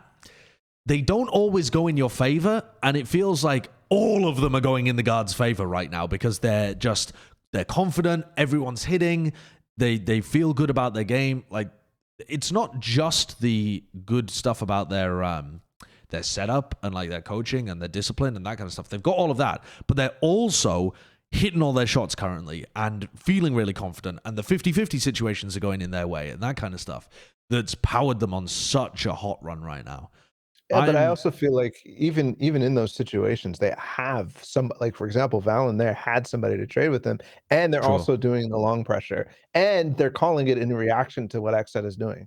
Yes. And no team on bind has really, every time that somebody plays XSET on binds, and we give XSET tons of credit for this, but Zeken and Cryo just run up long in a lot of instances, get entries, and then the next round, the other team just plays more passive, and they give up that control. Whereas Guard was actively trying to make a counter to what XSET was doing in those cases. And that was 2 people walk down long, 2 people walk down hookah in that case, and show a different pace from the defensive side, which not many teams are doing. So that's why, like, when I hear this conversation about they're on a hot streak or whatever, I think we still can use the context of how they are on this hot streak more than the fact that they're just on a hot streak. Like, they're not just on a hot streak because they're hitting shots.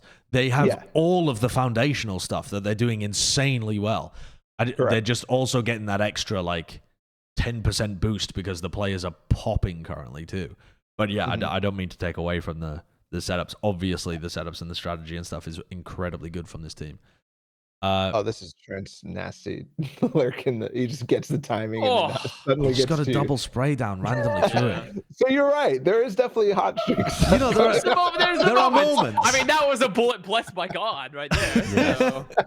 They have occasionally had the Midas touch, but yeah, I mean, sometimes you just get that, right? Sometimes everything just comes up the guard, apparently. Can I ask a question? Off of this series and just basically in general, have they truly entered your Reykjavik contention group? Yes. To me, yeah, they have. Because, here's the reason why. Because that group has to be big right now because the groups haven't met.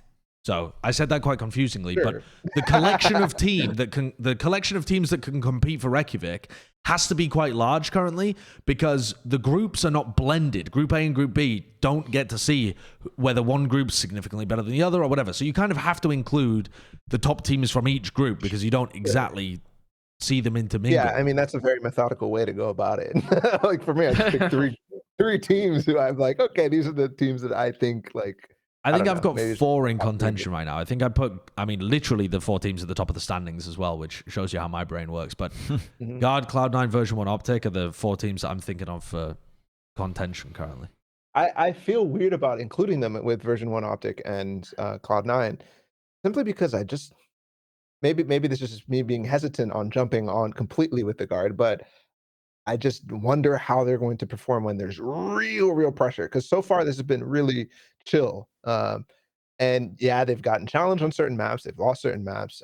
The bind map was very close, but like when it actually matters in terms of them going to Reykjavik or not, that's where I am not certain yet about them. Yeah, I think that's a fair point. Let's move on to the team that XSET are going to be facing next week. It's 100 Thieves. They fell flat with their new roster.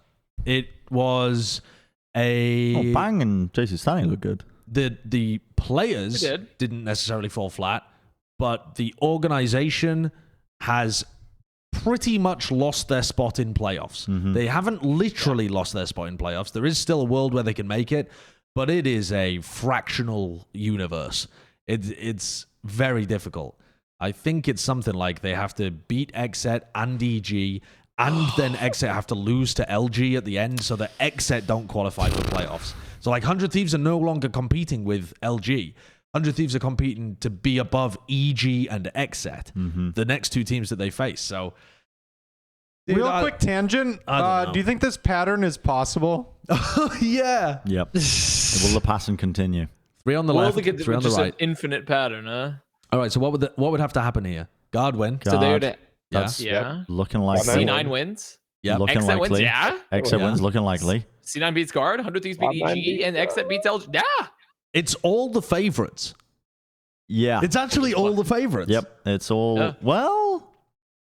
What are you saying well about? all Is EG a favorite over 100 Thieves? It also is 100 Thieves a favorite over XSET? No, it's the other way around. No, think of it- they're not. think of it like I missed this. the pattern, yeah. Think of it like this. This roster that's been put together from 100 Thieves, you've just lost. Your chance of playoffs are very unlikely. Now would make the most sense if you were going to make fundamental changes to the roster. Mother of God, Bren, don't talk sense to them. So Don't if talk you, sense. but they're operating purely emotionally right now. but if your chances of playoffs are almost zero, surely it's better to get, because especially I think Nature was complaining about the format not giving him enough time, even though they were invited to the groups, so they had time. But it makes the most sense in my mind if I was running this team to now start to fundamentally look at reshaping it from the ground up. And I think you wait until you literally still have a chance. okay, sure, you still have a chance. Absolutely, you play your hearts out in the groups. Yeah, I don't want them to make where any I more was changes going, right where now. I was going from this was you're playing your hearts out in the groups, sure. But if you're the players on this team right now and you're thinking, well, it's already going as bad as it could go. What is your motivation for these upcoming matches? And especially for a team like EG, Proving like, the haters wrong. sure, social media credit, why not? It's We all important know, to win we when it all doesn't know matter esports.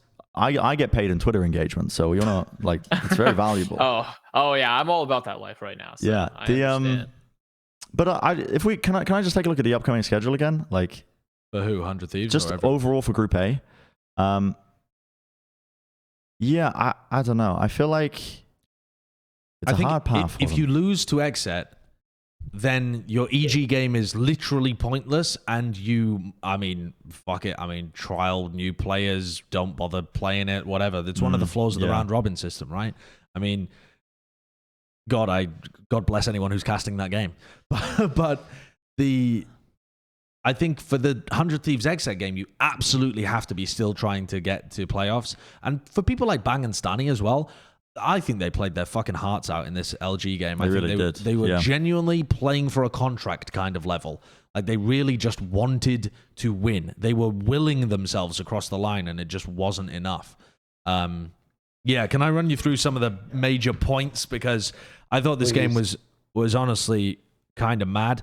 I want to contrast. So Split is a good starting point, right? I thought it was a bit mad that 100 Thieves had picked Split here after getting trounced on it in the Knights tournament with this team, and also even their previous roster had kind of struggled on the attack side against Cloud9, but they looked decent at it with the prior roster, but they didn't have it. Split is not a pug map. Fracture are not pug maps, and you've got a pug team. Yeah, Balla, what was your reaction? It doesn't make sense that they've stuck with the same ideas because that's what they were working on before, rather than actually think about what they need to, like, they don't have the strats that they were working on at Split. Yeah, sure, it's in their minds, but Bang and JC Stanley are not going to be able to execute them because they don't have the time to learn or memorize or whatever. So it's stupid that they don't ban Fracture when it's not even a map that they were significantly like practiced on. You just know because they haven't had that much time.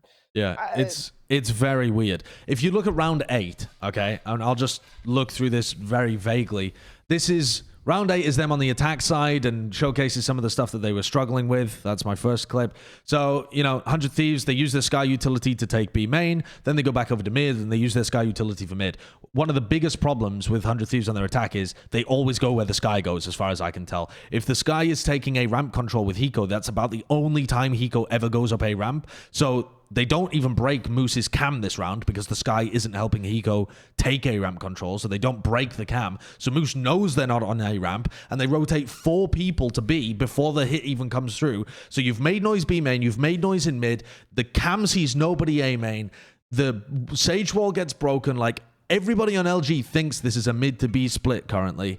And then, okay, Sage wall gets broken, they're coming up, they're rotating people away. Again, cam still see nothing. Boombot into male. Okay, you still see people in male. Like everything about this still screams mid to B hit, mid to B hit, mid to B hit. Then now you start to rotate. Even Dazzle comes over. The fucking Astra's like, sure, 40 seconds on the clock. There's nobody in A main. Wall, the cam still hasn't been broken. Fuck it, we'll Astra wall. I mean, good luck to them coming through this. 30 seconds left. Haha, they're still coming. Suck on rafters. Smoke. Asuna gets isolated. Smada just sprays into the suck. Gets 2 kills for free. They're trying swinging through the Astra wall. It's all just... There's no way that is going to work.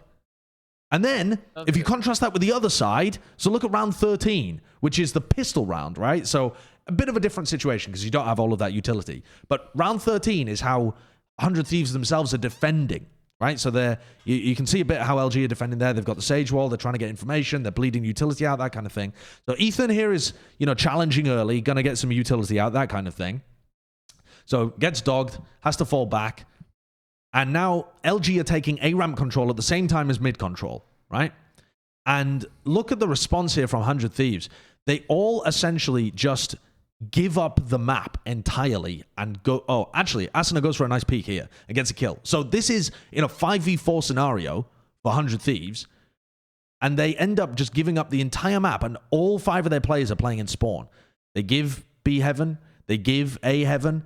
There was never a scenario on 100 Thieves attack round where they controlled mid, rope, A heaven, and had the opportunity to pivot back into B heaven if they wanted it to. Look at the map control that LG have right now. 100 Thieves have not gone for a reclear in any position. They haven't gone to grab additional information anywhere else on the map. And I'm not saying that they should expect... I'm not saying you should expect 100 Thieves to be able to play this well with a brand new roster. What I'm saying is, don't fucking pick split because it's not a map to pug on. You have to have these level of plans. And also, this is what you signed up for. When you make a roster change in the middle of the group stage, you're not going to have this level of coordination. You're going to end up getting outclassed by these kind of teams. I actually thought that 100 Thieves were going to be able to struggle this series back and eventually come out on top. And they nearly did in the final map. But I think that like... one side and the other side kind of indicates the inability of 100 Thieves to actually implement their like strategic play at all because their roster's so puggy. Mm-hmm. It's just mad. I mean, is anyone like really that shocked though? Because I feel like I get to enter the hollowed halls of Balla, where Balla predicted, against everyone and got one right. Now I get to enter that hall when I predicted LG. Yep. Because, I really just didn't see it happening. But I mean, in return, JC Stunny and Bang did look pretty good. I do think they look pretty good. I think they had some okay moments. But yeah, it was just this roster. It's clearly a team issue and not a talent issue because they just swapped out 2 fucking players that just got there. Yeah. I mean, Bang and Stunny finish what? A combined plus... I can't even read the numbers, but that's like plus 20 or something, isn't it? Yeah, plus 20. I mean... The Bang and Stunny were going crazy on Fracture. It's pretty much the only way that they won on Fracture, I think, was just Bang and Stunny going nuts. Mm-hmm. I mean, again, okay, I've got to show you this round because this one made me fucking mauled. I'm sorry. It's round 8. Yes. Okay? Round 8. Because what this demonstrates is it's a nice idea from 100 Thieves, but the execution just goes spaghetti mode. So they push underneath, right? They're using their utility to push underneath, and they're going for a triple push. This is a nice idea. I think Ethan probably has a rendezvous set up to be able to escape this scenario as well. And it catches LG off. They end up getting a ton of picks here. They don't expect them to have pushed tree. Ethan gets a kill. Hiko gets a kill. Asuna gets a kill. They are in a 5v2, and they just... forget, I guess, that there could be players at Arcade, and they just have Boombot in their hand, and they're like just fucking running at them and stuff. They have no idea what's going on. 2v2, now it's on Bang and Stunny to try and save this. Stunny makes a really good play here to go cut off the rotate, back up, play his life instead of being greedy, and then, I mean, you can just skip this forwards, honestly, because Moose just goes back into B and gets collected by Bang. But my point being, the idea is nice from 100 Thieves. They go under, they take some control, they win all of the initial duels because they're unexpected, but then they just kind of lose all discipline and just start running back through tunnel like, yeah, the job's done. And that kind of stuff happens on puggy teams where you haven't got the scrim experience of being punished making that play, so you don't think, oh, we've got to still be careful in this scenario. It was a fucking mess. And then I feel really bad for Asuna because the end of Breeze, he was kicking himself on Twitter at the end of it too, because he had a really rough map on Split. And then, but also, Asuna's role the entire way, honestly, the entire time is to be, again, that person who's leading the initiations a lot of the time when they're bursting through. But part of the reason why, if you're playing the Jett or the Raze, you survive in those scenarios is because your team have the coordination off of that to support you, to make sure it's not futile, that you haven't been split up. Or maybe the early round prep was taken out, so you bleed util out of the enemy. I mean, that was an egregious whiff, but that was incredibly sad, honestly, because that potentially was the turning point. Series losing as well, I will say. Yeah, that was the turning point. But it feels bad because it's at the end. But they had tons of moments that were similar to that earlier in the series that could have either won or lost in the series much earlier on. I have no... I don't want to keep kicking 100 Thieves, because when they make this decision, my expectations for them are already low when they make these like mid-group stage adjustments. Because they're not going to have the same prep and playtime and chemistry as other teams. They're just not. But I hope they figure it out. I hope they work it out, because it would be nice to have a tier 1 org, that puts up the tier 1 results. I'm just like loving the fact that the two players who are essentially ringing for them at this point, are clearly the most flexible, and both Ethan and Hiko, who are swapping roles, didn't really even do the roles that they were going to anyways. Hiko played Viper on all maps. Maybe that's why they actually went to those maps, because he was comfortable on that. Yeah. Mm-hmm. Instead of like any of the maps where you really need a real Sentinel. And Ethan played Chamber and Sova on Breeze. Yeah. And it's just both Bang and JC Stanny are basically playing three, or JC Stanny played 2, Bang played 3 different agents, and puts up better performance than anybody on the team. Bang plays a lot. Yeah. Bad. Bang is incredibly flexible, yeah. But also, a lot of what Bang was doing well in this match was just anticipating what LG were doing, swinging, and killing them. And that's... I guess that sounds kind of reductive, but he's like... It's not like... He's playing the Sky and the KO and the Breach, and they had some setup plays, but the best stuff that Bang was doing was just confidently dueling LG, booming someone, and then dropping off to be able to do it again. And it's like thriving in the puggy environment. Whereas I think people like Asuna really struggled in the puggy environment, because I guess maybe maybe Asuna in the back of his head is still trying to play like he was when he's in a coordinated team, and then he doesn't get that setup, and suddenly the trust is not there. And it's a very different feel playing in Pug City rather than a structured team. And if you think you're in a structured team and you're not, you end up playing a lot worse than someone that just leans into the chaos. Yeah, and super passive too, for sure. Yeah, it was a bit of a heartbreaker, honestly, especially this final map, because 100 Thieves were up, I think, 11-7 and ended up losing in they OT. were doing great. Yeah, which... Yeah, this was a heartbreaker, man. Cool for LG to make playoffs. I mean, I'm happy for those guys. They definitely got a bit fortunate, I think, with having this broken 100 Thieves roster land in their lap. Sure. But yeah. Oof. Yeah. All right, let's take a look at the other side, though. Group B. Got a team kind of similar to LG, I feel. Yeah, in a weird way. I'm going to run through this shit, because I looked at this Rise Knights game, and I did a nice little in-depth thing. We're already 2 hours in, so I do want to brush through it. But there's overarching points I want to make here is that, goddamn, Rise is still so hot and cold in terms of their performance and their just in general. If you go to the clip on map 2, which is, I could just talk generalities. They went to Ascent, which Knights are really good at, and they went to Bind as well. And I thought in Ascent, both teams were kind of making mistakes and not capitalizing off of each other's mistakes, honestly, a lot of times. But Rise had a really good chance to take it on Ascent. But the things that were squeaking through round 5 and round 9 on Ascent for me, just to talk about Rise, not coordinating. Just again, the thing that I praised them so much in NALCQ was their ability to play off of each other really well. But look at this scenario here as the hit comes through. Why is Neptune flashing through this slow in this wall into all of these enemies, into a molly, into these nades, playing these individual moments? Compare that to a player like Zelsis when they're playing KO and they're flashing for their players backside, the anchors, to have a better chance of winning. It's a lot of individualism that still shines through with Rise. And they actually end up finishing that half really strong. It's like an 8-4. Round 9 as well, Kurt, is a good one to show the lack of discipline, because they give Ban a lot of individual 1v1s. And they probably would have won this map if they did clean it up, because, again, like I said, I don't think Knights played particularly great on this attack side. But Ban just gets given multiple 1v1s, one after the other here. Again, just the Rise players just not really supporting each other too well. Like, Derek's just trying to jiggle peek to try and spot the location, but the player behind him's in astral form, so they can't even support him, and Ban's just running around taking heads off. Just naturally, like a DM lobby. Just a Jett moment. Eventually, Superman takes him out, but it's a 2v1, and he's like, oh, well, I've been put in this situation. And again, a reminder, Rise are winning at this point, still, on the defense side, because Knights have not done a very good job of playing in this half at all.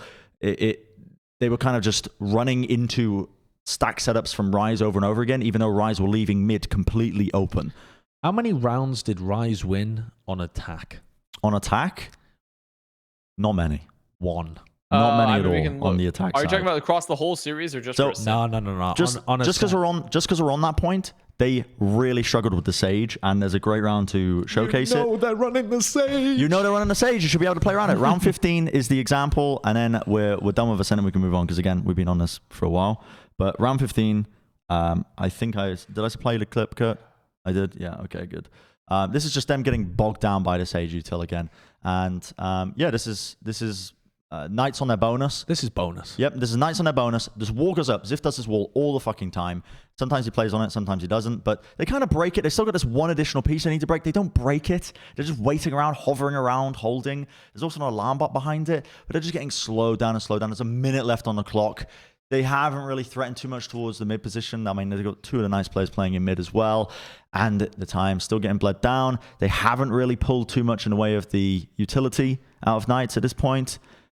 Still good peace of mind for them. Like, all these players from Knights in mid right now. The actual erosion strategy for the wall. Yep. And now they start to push through the alarm bot. But again, it's like it's so slow in terms of getting into the site here that the KJ util's still there, and it gives enough time for Ziv to come back around with slow orbs to lay down. Ziv was in mid. It's so slow in terms of this approach as they're pushing in here, and they just get bogged down completely. The Sage was such a problem for them in ACEND on this side, and they really struggled to make those classic Rise mid-round calls, to play around it, really, and get information and try and bleed that utility out. They were getting boomed by it, it felt like. Here's what I don't get. The early round of all of these teams playing into the Sage Sage Killjoy Astra comps is so poor. They always go towards where the Sage wall is and break the Sage wall at the beginning of the round. Why would you do that? Why wouldn't you play a fast round towards where the Sage isn't playing to take a bunch of map control for free and then return back to the wall as it breaks in the mid round?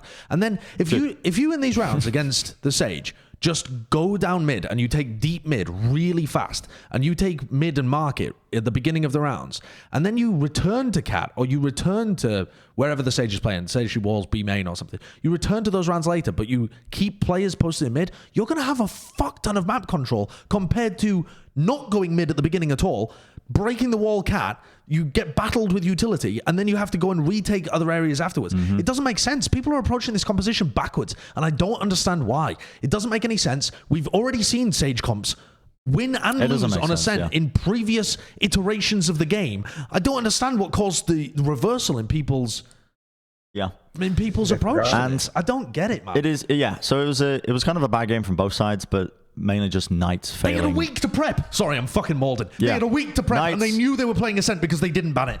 It makes me more angry every time I think about it. Yeah, they really misplayed it, I think, on ACEND. But for Bind, to talk positives, this is where I started to see Knights working on their own gameplay, I think, a lot more, because they were more disciplined, I thought, in terms of just trading, spacing, swinging for each other, taking duels really effectively. And I'll only do the one clip because, again, we're fucking 2 hours in and we don't want to be talking about it. But the last one, round 21, Kurt, I think I provided that clip.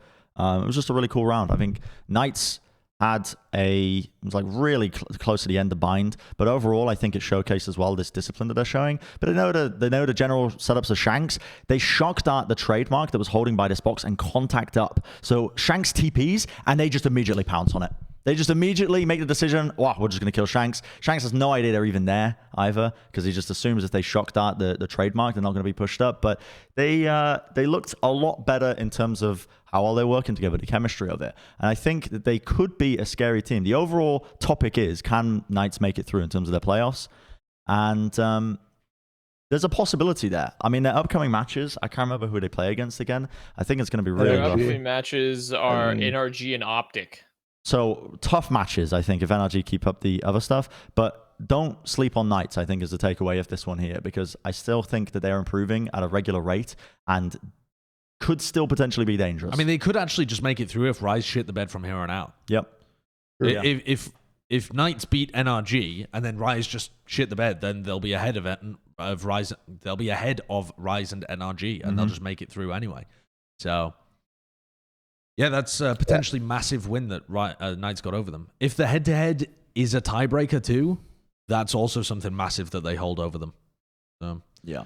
Disappointing, though, with the hot and cold from Rise. I want to see more from them, man. I really do. Yeah, that team has potential, but it's sad.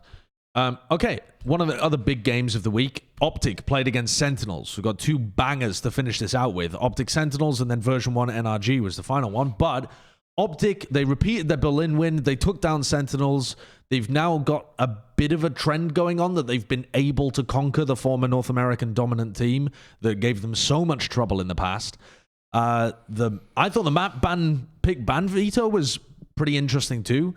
You know, Sentinels up until this point had only won on Bind or Haven. And I think Sentinels Twitter tweet has something like, just don't pick Bind into us. That kind of shit. And then OpTic like...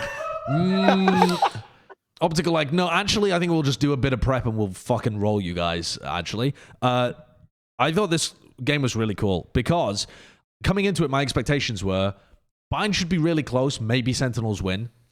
That was completely wrong. Then I thought, okay, we're probably going to see Fracture, and I think OpTic looked great on Fracture. They'll probably squeak out a win there. That was wrong. And then it comes down to the final map, Icebox, where I thought OpTic would be able to win 2-1. That's why I predicted OpTic. But the score was right, but the way they got there was totally different. And I think a lot of it came down to prep work because OpTic looked mega prepped here. If you start just with round 1, the pistol round, they quad stacked B, which is the site that Sentinels most usually go to with the double duelist comp. They quad stacked B. The idea here is that if there's heavy B pressure, then Victor can go through the teleporter and, you know, he can meet back up with F&S, etc. But they don't have heavy pressure down B long. Instead, they just go full through hookah and they meet a 4-stack and Sick blast packs into Zom's stun in the back side.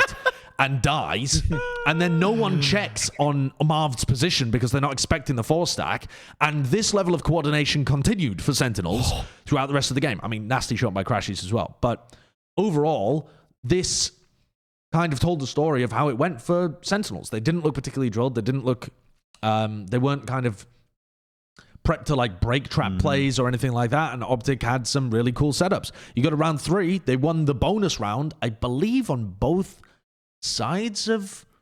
Oh, no, they didn't. I don't think they even played the bonus on the other side. I think there was just 2 rounds, right? Yeah, they won a lot of bonus rounds, though, OpTic. They won pistol and bonus a bunch of times. They did on Icebox too, but this bonus round on Bind was the one where it's a showers fight, right? And so Boombot comes through, there's a suck and a nade to stop somebody going in, and Sick throws that nade there to stop somebody crossing into that corner. But it's not enough. And then he just charges through the smoke, hoping that his nade has done enough, and in fact... the utility was just far better from OpTic to re-clear that area. And that, I think, happened again. I mean, if you look at round 12 too, which was the final round of the half, it's a similar kind of idea where OpTic are kind of letting Sentinels use utility to take an area and then using their own util to just take it back, and Sentinels don't have a response. This time it was in hookah. So Sentinels, they drone down short, they clear Ye off the angle, and they're like, okay, we've taken some short control, we're threatened here, now let's go back over towards B. Zoms knows there's nobody pushed down B long. This should be a good opportunity to go and take hookah and go into a B hit. Sick just uses his boombot here. That's normal. That doesn't make it feel like a B hit particularly. That's the kind of stuff he would just be doing anyway. These guys are creeping up behind them. But OpTic, Victor has Raze, and this drone goes through the TP and sees everybody. And now they're like, oh, it's a B hit. Like, we just know it's B hit now. So 45 seconds left on the clock. Sentinels don't really have the ability to pivot back to A because they don't have showers control or anything like that. They let them take hookah, and then Victor just re-clears it with the ults. I mean, they just ult it with Crashies and Victor, and you are going to die in hookah there. They like OpTic bait you in and then boom you with a counterplay.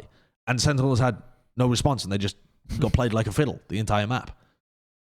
Yeah, that's how I felt about it. It was lovely. It was again that difference of the kick in the ass coming earlier for OpTic, but them also acting off of it because they look to carry on the narratives from last time around. They look like a different team compared to that week one. And week one was so sloppy for them compared to this. It's crazy. I mean, there was a tweet I think that was it Vanity who said like the top teams in NA. And he'd like put OpTic at the top. Meme tweet. Yeah, I mean, it's a meme sure tweet, but I mean, it's probably memey. based off of them getting trounced in a scrim or something. It usually is. I don't fucking know. But yeah, I mean, it was OpTic Leaf who tweeted always- that. oh, was it Leaf? Yeah. Scrim Yeah, gods, yeah, yeah. the scrim gods of it. Dude, but OpTic all I'm won, saying is, everybody else doesn't matter. my question is, will this be the fire on the Sentinels' ass? I mean, luckily, I think they've got the buffer, right, because of the previous wins. So that they're not, it's not going to be the fire under Sentinel's ass. I can tell by the way that they communicate with the, like, Shaz was talking. I mean, Shaz gets a bunch of shit in his fucking chat because he has 10,000 people in there. And Shaz, I'd be, listen, I'm only mode. So most of them have about a single brain cell. But I feel like there's a level of frustration there from Shaz, which is present whenever they're in a bit of a rut, this team. Yeah. But the way in which the team won on Fracture isn't replicable to me as well. So it's another one of those situations where they might kind of trick themselves into thinking the series was winnable for them because the second two maps were kind of close. But this is not replicable, in my opinion. And I'll take you through some reasons why. Here's one reason. Sentinels, they only won 2 full buy rounds, v full buy rounds in the whole first half. They go up 8-4. They only won 2 full buy v full buy rounds.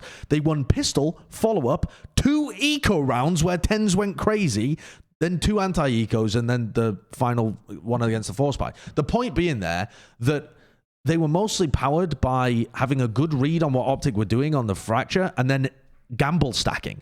And that isn't, you can't do that against every opponent. Mm-hmm. The rounds that they won that were huge for that were round 7 and round 9. Those were the eco rounds that they won.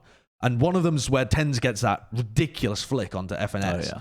But the first one is just them reading the push, okay? Sentinels were never doing this push out into tree. It's an eco round, they push into tree, they see that OpTic aren't there. OpTic, if they're going for a B hit, are always going to take tree, go into tunnel, go arcade, B hit. If they're not in tree early round, they're not going to be in tree mid round. They're really not going to rotate very often. So Sentinels just go, oh fuck it, let's just 5-stack A, and it ends up working for them. And then the other round is pretty much exactly the same, but the other direction, where they push out dish early. It's an eco round, and so they're like, fuck it, let's gamble B. And that's in some sense OpTic being readable on their defaults, but also Sentinels are willing to take that risk because it's an eco, and then Tens goes crazy. That to me isn't replicable. I think it is replicatable because there's always every series you have to have the Tins pop-off map, and then once that's done, the satisfaction, it's over. That's it. That's the requirement every single time. You gotta have it once. So at this point, is it not replicatable? I don't know. I mean, history. Maybe not. I don't know. But it's the reason you have a player like Tens on the roster is because he's capable of those moments. But I understand your point, Josh, where you just there's nothing in that map that tells me if they get they're in the right direction. If they get convinced that they're now in a good, I don't think that. Here's the thing. I don't think Shaz as the player, like you can just tell how frustrated he gets at the general narratives that get created around his team. Because I think Shaz really does care and tries to drive and push the team. But is it enough from his perspective? Is it enough as the IGL to really want to push that? Comes back to the talk of culture within the team that we talk about so often with Sentinels in terms of that drive to improve and be the best in North America. OpTic week 1 are Sentinels now. Imagine how good Sentinels could be if they had that same like mental shift, prep shift, discipline shift that OpTic had between like their week 1 performance and their week 2, week 3 kind of thing. Like that's what you're waiting for Sentinels. That's what you're waiting for this team to be the best again. And their match next week is against whom? Let's see. God, that is nasty though from Tens. Yeah, it's They nasty play Rise and version 1. So based off, here's know? the thing with Rise. I don't know which Rise is going to turn up. They might just Rise. I think they go through phases where 1 week the fire is lit under their ass, and the next they're in a fucking tundra. So I'm not sure. We need a new term other than fire under the ass. By the way, I'm demanding new term. We've had too much fire under asses. I don't know. I'm just requesting new term. Yeah, that's fine. Sure. Okay. Yeah. So I mean, that match I think should be a lockup for Sentinels again. It's not really going to test them, but that V1 game, that's a big one. That's a huge one for them. But also, let's talk about version 1. Because version 1 played against NRG, and one of the big things here was version 1 actually got pushed to the limit by a team that can play at their tempo. That was my big takeaway from this game was NRG actually liked playing that high-speed, chaotic kind of pace. And that also, if you're thinking about the game that they've got coming up in week 5, Sentinels also like playing at that pace, at least historically. They've been very successful against teams that play quickly. So this week was really cool to me to see version 1's stylistic matchups against some of the other teams. I don't think it was necessarily just that NRG played better this week. It's that they kind of thrived in the madness that version 1 create with their fast early round play. Yeah, I mean, for me, this match, I don't really think that V1, or maybe this is just the last couple of weeks for me, not showing that pace, because I was really disappointed by not only their pace, but also the way that they just continuously doing the same type of control strats. And maybe that's what you guys mean when you're talking about pace. Like, for example, on Haven, you can pull up round 7, Kurt. It's basically the thing that they're trying to do consistently is get in A lobby control, and then they stall because of the utility or whatever. And they're trying to, that is their goal, bait out utility. But frequently, for me, it was falling flat in cases like this where Penny gets isolated by himself. They make good calls afterwards, and I think that's where, like this, I guess you could call it pacey. Yeah, I mean, I think this is really pacey. They're like within fast decision within 20 seconds, they've abandoned Penny and gone straight to C. I think, it doesn't work in these instances, but they're trying to play with really fast reactions. I think the suck got used at the beginning to punish Penny. And they're trying to use that like suck window to get into C, which I think is inventive. It actually failed for them 3 rounds in a row. They tried the same thing where Penny went out, got stuck in A lobby, and they just kind of... Oh no, that happens round 7, round 8, and then round 9 was just a default C hit.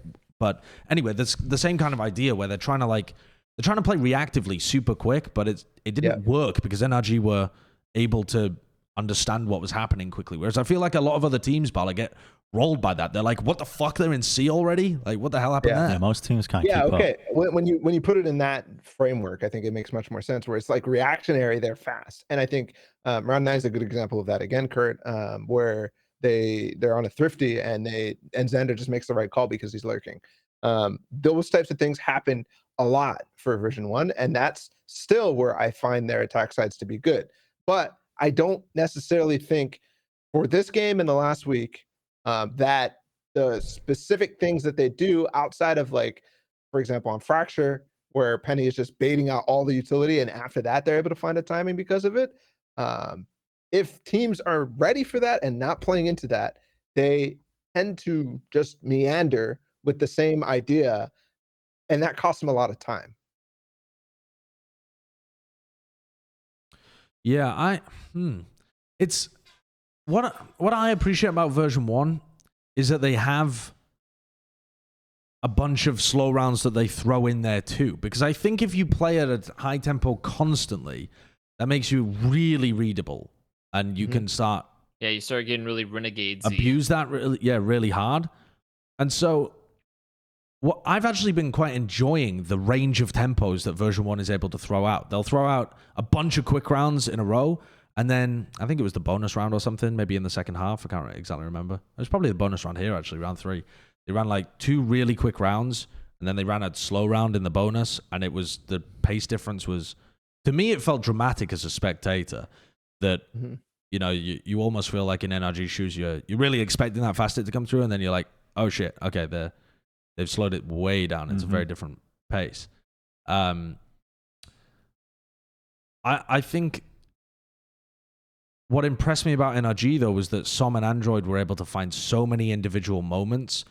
What we've been loving about version 1 previously is that their play with each other is so good. Their trading, their spacing, that kind of stuff is very good.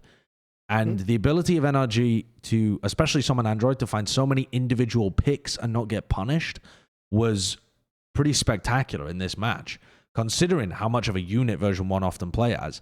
Som and Android were able to rip it apart sometimes. And that's opened up a hole there that other teams might be able to grab onto. I don't know if most teams can, though. NRG, the thing that I was most impressed with this match was them matching that pace and really not really missing a step with it. I loved it from NRG.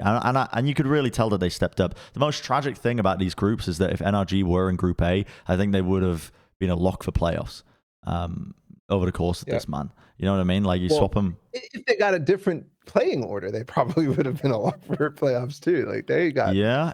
I mean, they could still might make it. They still might make it in this group. There's a potential for it.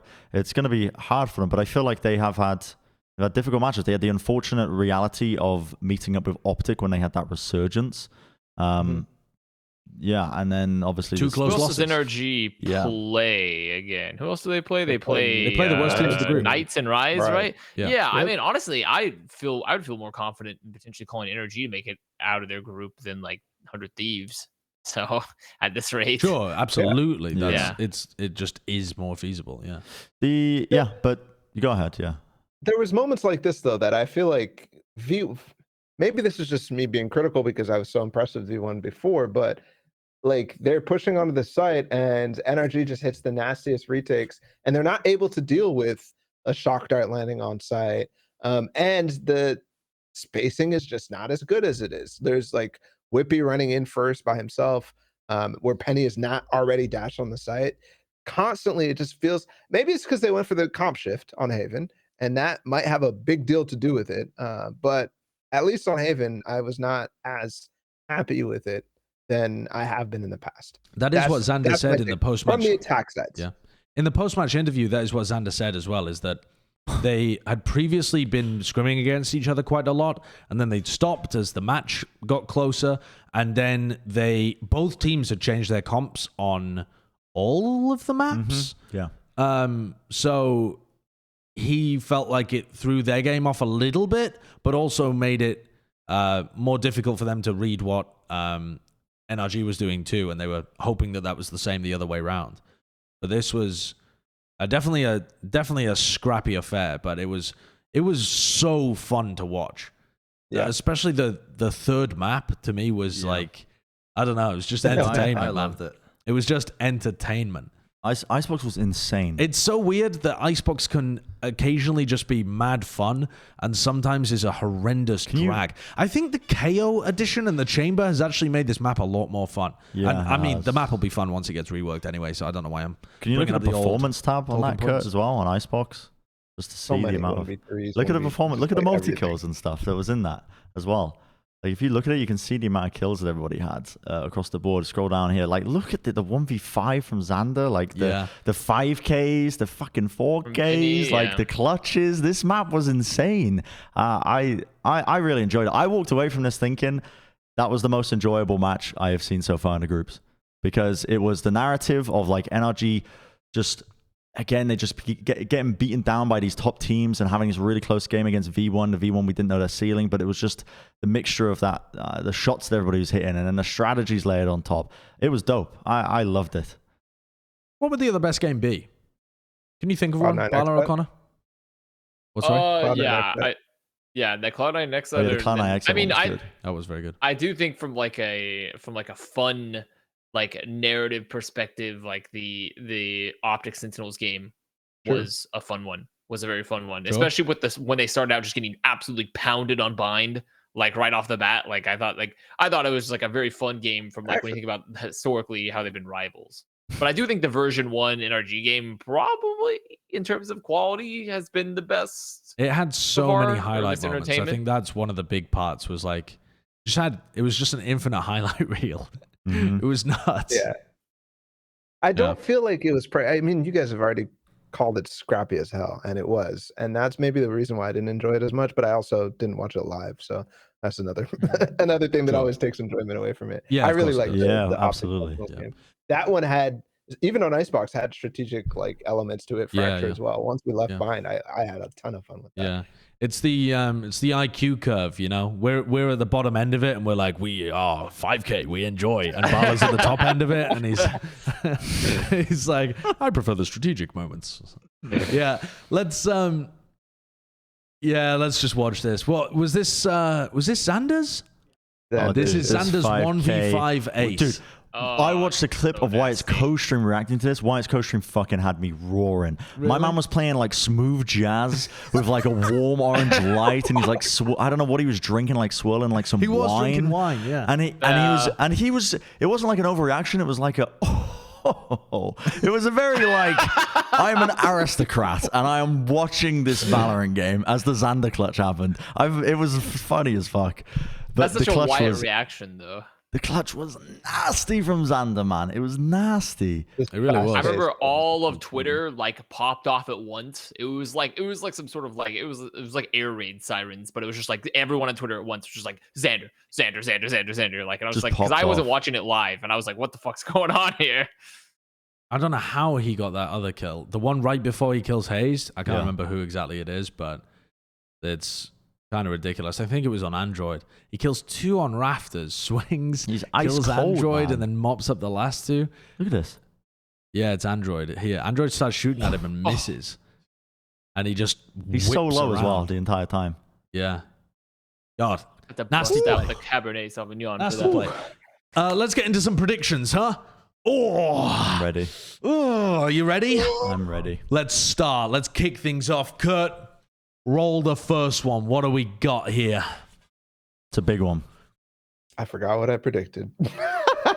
EG against the guard. We've all gone with the guard. Okay. Yeah. Wait. All right. Is the match EG versus the guard? Those are last week's matches. Yeah. Okay. All right. Next match. Throw the next one. The guard. The guard are going to win. Okay. Next one. We expect the guard to win. LG Cloud9. Okay, the Cloud9 are going to win. Okay, next one. Next. Yeah. Next. Okay, no. Next one's a big one. I swear. Sure. 100 Thieves, exit. Oh, whoa. Oh, what the? Okay, I was ready for my little bit to continue, and it didn't. So, Nate Shot paid you, huh? Yeah, listen, me and Nate Shot, we go way back. He ignored my DMs once when I asked him for an invite to the 100 Thieves party. So we go way back. We go way back. No, but the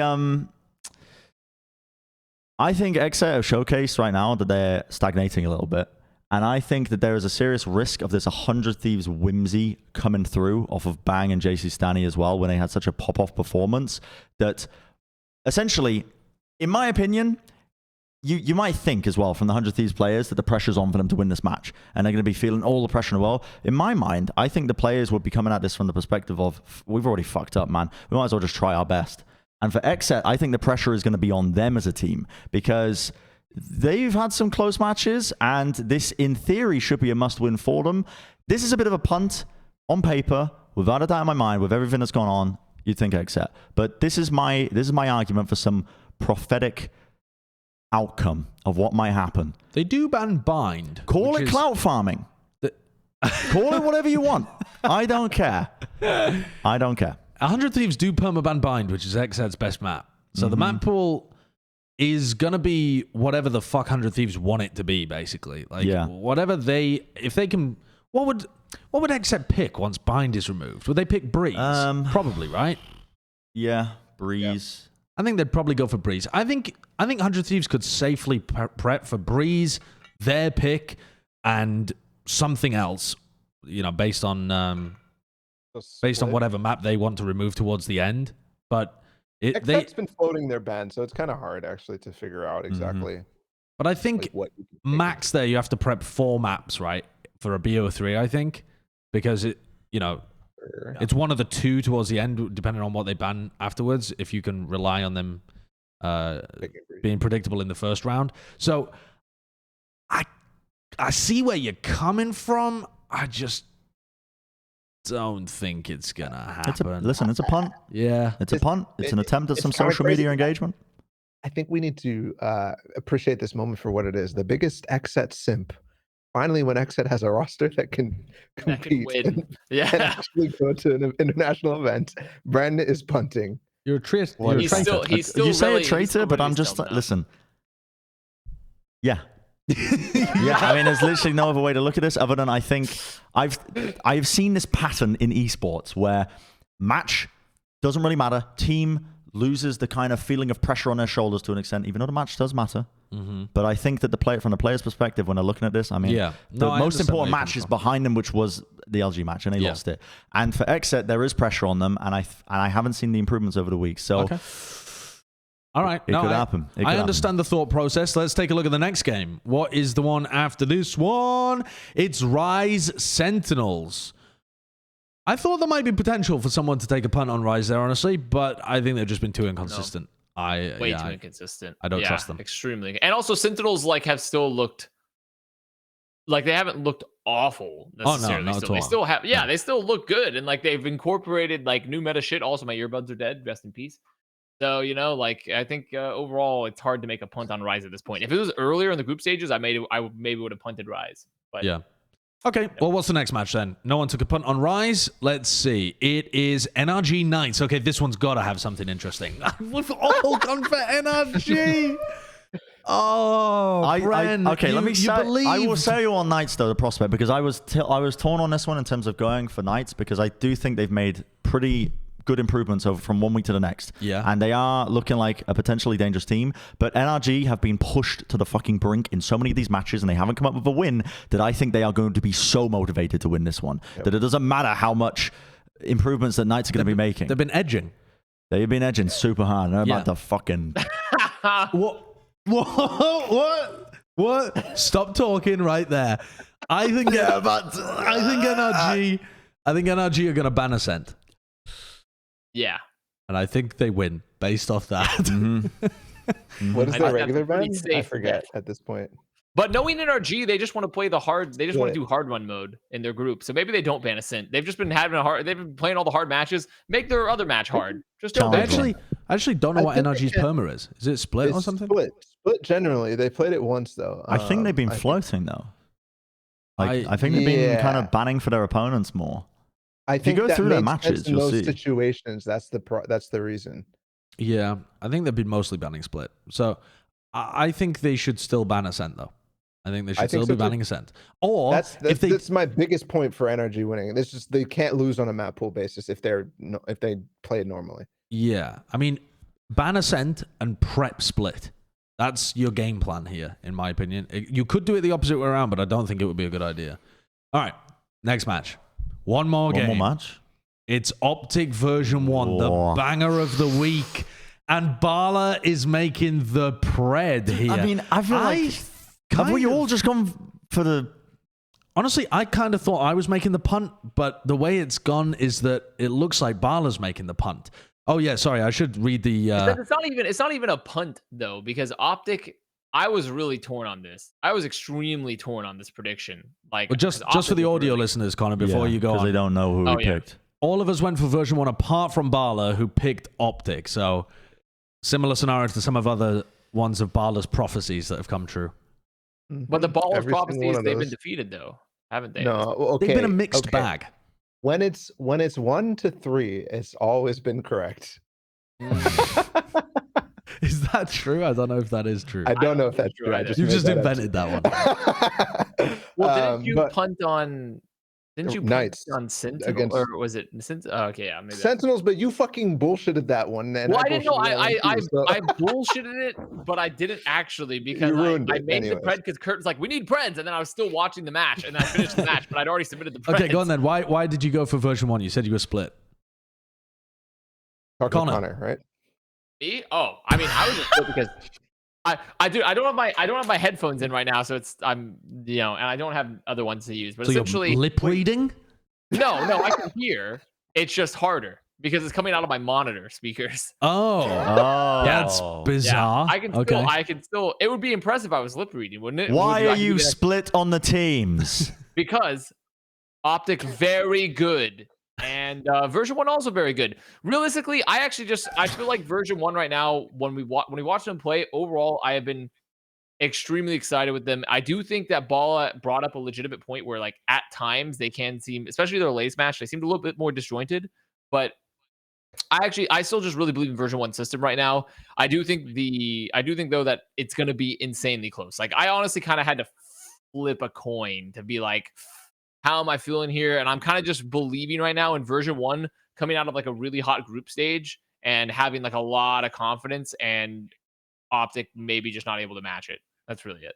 So I think it's really close though. I was hoping that I could go for the 5-0 version 1, but I just last week and the week before, even though they dominated Horizon that game, I just saw things that I didn't like, and that's basically what it comes down to. I think their defensive sides are still elite. I think their attack sides are still good, but I think that OpTic, and especially the way that Finesse called last match, is going to be able to read V1. Like he's gonna read them like a book. Yeah, I'm intrigued for this game. I think it's gonna be. This is a really Sunday fun. match, I think, right? It's gonna be a banger. It's version 1's first test against an elite tier team, I think.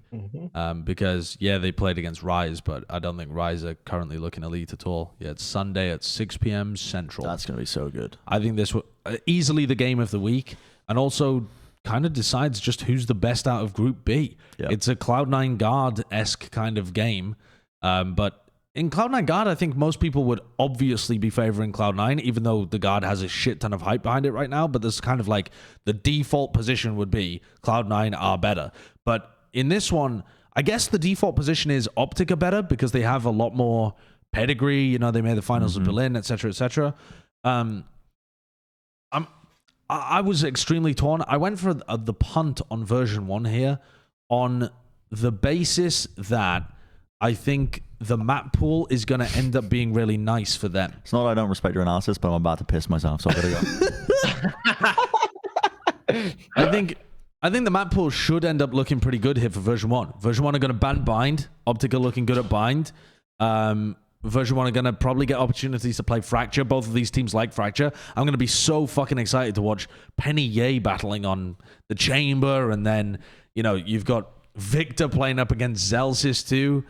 I don't know, dude. The firepower here is just monstrous, and I feel like it really is a clash of two of the top teams. Not even just in the group, but in North America. These are two of the top teams. This could end up being like a Reykjavik decider kind of thing if it happened again in the future.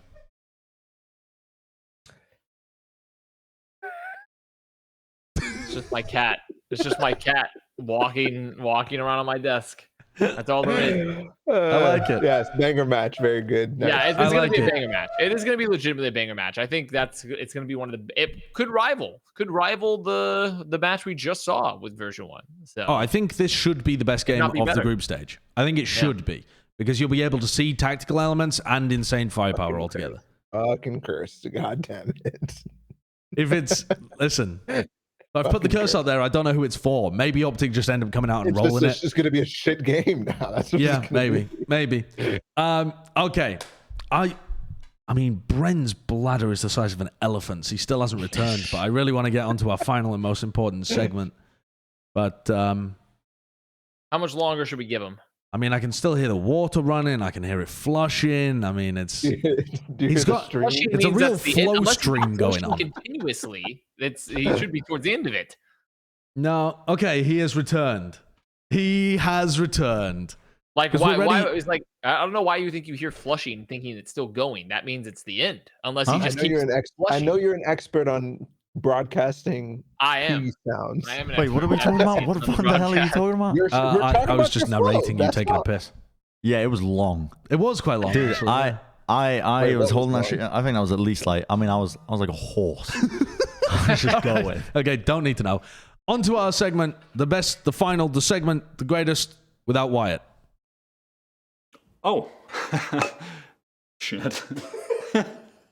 I shit myself. What is that? Wait. I don't remember seeing that one before. Wait, is that a That's new not one? A new one, right?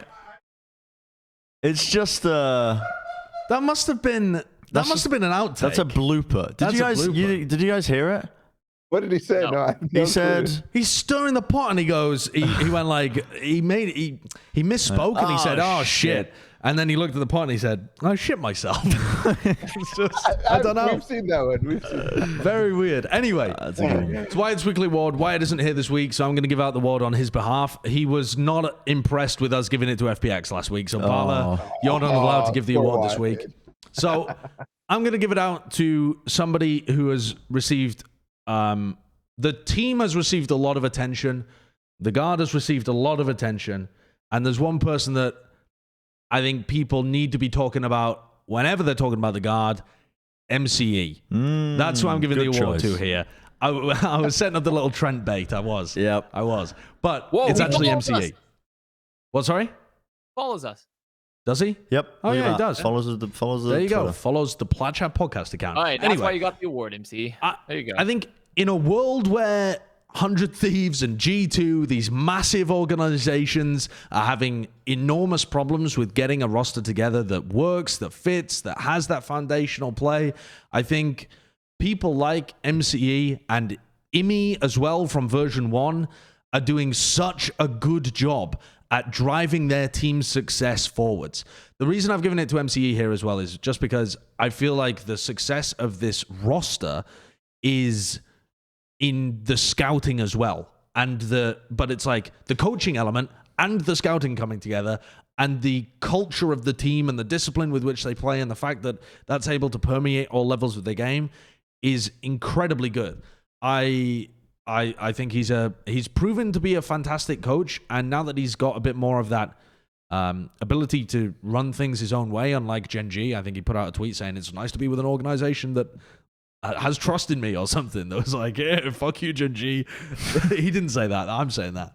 But he's been able to show some excellent results. Good choice, Still Wyatt. don't know where the ceiling is. Oh, no. Very good choice, Wyatt. There You know, you go. also echoing it matches that as towards the end here, just to pile on to that sentiment, is that Alex Rubens, the guy that's pretty much like this. I don't know if he's a CEO or COO or CEO of the guard, but he's he just put out a tweet saying like, I don't care how many people try to message us. We're never selling anyone from this roster. We're going to win.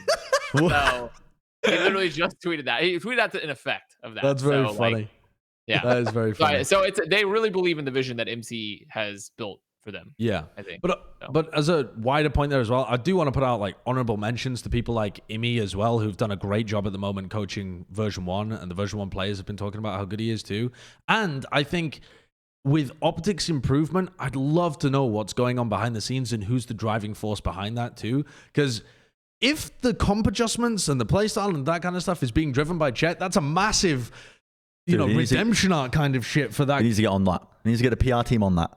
I mean, Listen, the actually- community's out there looking for Chet's neck. I know they are, but OpTic are actually, if you didn't know anything about the coaching situation, you would really believe that Jett is doing bits for this team. And so I guess maybe it's, all coming from FNS or something, but the strategic and kind of disciplinary direction that OpTic are going in is all positive in the recent weeks. And it's the FNS, the fact that they're calling timeouts instantly after losing a round to ice their opponent and fix mistakes, and the FNS's attitude in the post-match interview where he's saying we messed up a couple times on Fracture, we expect perfection from ourselves. Everything about OpTic is going in the right direction to create a beast of a team that's going to be doing well at international tournaments as well. And that, I think, some of that has to be coming from Chet too, and has to just be give the award turning to the story culture. around. Well, I'm giving it to MCE, Okay. but as a wider point, the culture, the coaching culture is insanely important. And I think especially for 2022, 2022 so far is the new guard taking over from the old guard. Yes. Long live the king. The king is dead. Long live the king. Yep, keep it going. There you go. Spit some more bars. That's why it's weekly award. Okay. And episode 81. Yeah, and that's the end of it. That's the end of the episode? Well, I mean, Yeah, that's you it. want to? We should go for another. Let's do power rankings. We were thinking of doing power rankings this week, but I think the episode's just gone on a little too long. I think maybe we'll do them next week or towards the end of the group stage, something like that. But Yeah, we'll be back. Hopefully there's some EMEA games to be played this week as well. I don't think they've made a decision on that yet, right? We're just assuming they will be played. Yeah, we don't know. The VRL France and stuff and the rest of them that got canceled, other than the CIS ones, are booting back up. So we can assume that they'll boot back up as well. Okay. Well, we'll be back next week then with more EMEA news and North American news, and then we'll dabble in some other regions as well. See you then.